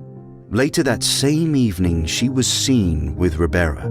The motive for Mitchell's killing appeared to be jealousy and misdirected anger towards Ribera. Rudy Lee said the reason she was with Ribera was that he appeared to be very drunk and told her he felt sick, so she offered to take him home. However, it is believed that Ribera also offered Lee some sort of protection from her violent ex. The aftermath of the killing saw a swift 4-week trial, with the judge concluding, "Your criminal activity really only lasted for about 30 seconds. From the time it took to leave the club, when you took out the knife, to the moment that you used it. So I accept there was a lack of premeditation. Before you used the knife, you had already been struck once by Joshua Ribera in an earlier incident." During the trial, Mitchell denied murder, instead saying that he was carrying the knife for protection. Mitchell claimed that he closed his eyes and swung the hunting knife in a bid to scare the rapper. Unbeknownst to him, allegedly, he had stabbed him in the heart. Mitchell said, "My hand was in my pocket, on my knife. I thought if I brandished the knife he would back off and I would have enough time to run away. I closed my eyes and swung the knife in front of me so he would see it. I didn't think I had stabbed him. My intention was to scare him away. That's what I thought did happen. I got away and he was unhurt. He said it was only the next day when he handed himself into police that he was told of Ribera's fate." However, the judge argued that Mitchell deliberately lunged at Ribera with the knife, with the intent to harm him. This was supported by witnesses claiming that Mitchell had threatened to stab Ribera earlier in the night. Aless Broadfield, who knew both men, told the court that Ribera came up to her in an outside smoking area and appeared angry. She said Ribera told her Mitchell had just threatened to stab him. The judge sentenced Mitchell to a minimum of 18 years in prison. Tension spilled over into arrests at this murder trial. The victim, Joshua Ribera, was a rising music star. His fans angered and distraught at his violent death. Today there was uproar in the public gallery as the guilty verdict was read out. Joshua Ribera's mother is still in a state of shock at the death of her only son. There's no justice for Joshua because he was too special and too amazing. He could have had 100 years in prison and it still wouldn't be justice, but there's justice served for killing another person. Ribera's tragic death left a lot of friends, fans and family hurting, but he also left behind a legacy. His mother believes that Ribera died on the happiest day of his life. That same morning, Ribera had learnt how much he'd made from the pre-order sales of his album, which had hit #1 in the iTunes charts earlier in 2013. As soon as he saw it, he was so happy. He went and spent the lot on me and his family and friends, she reveals. He bought me a Michael Kors watch and had it gift-wrapped. He gave it to me saying if it wasn't for you, I wouldn't be the person I am now. And I love you forever. To the end. Moreover, Ribera's story has been used as a vehicle for knife crime awareness for the past 10 years. It is widely believed his mother's campaigns against knife crime and the awareness brought on by Ribera's death have saved countless young lives. Josh's friends say they hope his high profile will at least make people talk about knife crime. Deps is like known and he's looked up to by so many kids, and like he could like seriously like this could change everything. Yeah. Following Ribera's death, Birmingham's crime commissioner Bob Jones created anonymous knife drop-off points around Birmingham. They were aimed at youths who were concealing weapons, urging them to think twice about their actions. 9 years on from Deppsman's premature death, in October 2022, McCann London brought Ribera back to life using deepfake technology. The music video featuring Ribera rapping about his life and tragic death was commissioned by the Joshua Ribera Foundation, the charity that combats knife crime in his name. The video is titled Life Cut Short, and it features an eerily lifelike version of Ribera rapping about the events of the 20th of September 2013. Before the night when everything ended and it tore my family apart. Before the night we went to remember, bro, when I died to a bleed in the heart. The lyrics to the song were ghost-written by Midlands rappers Shadow CV and T. Rhodes. The project benefited from the support of Ribera's mum. My name is Alison Cope. I'm an anti-knife campaigner and I'm Deppsman's mum. Using technology, I have brought my son back to deliver this message from beyond the grave. The anti-knife campaign played in schools all over the UK in hopes of educating a future generation against knife crime. The video also played in 65 prisons. Alison Cope, Deppsman's mother, said of the campaign, "I just received a message from a young man who was going out last night with a knife to deal with a situation. He watched the video and told me he just couldn't go out with the knife because it wouldn't be worth him losing his family." What is your opinion on this tragic story? At The Decoder, we compile videos based on multiple credible sources to bring you the truth about true crimes. Your support is what keeps us going, so make sure you like, subscribe, and hit the notification bell on your way out. And we will see you next time on The Decoder.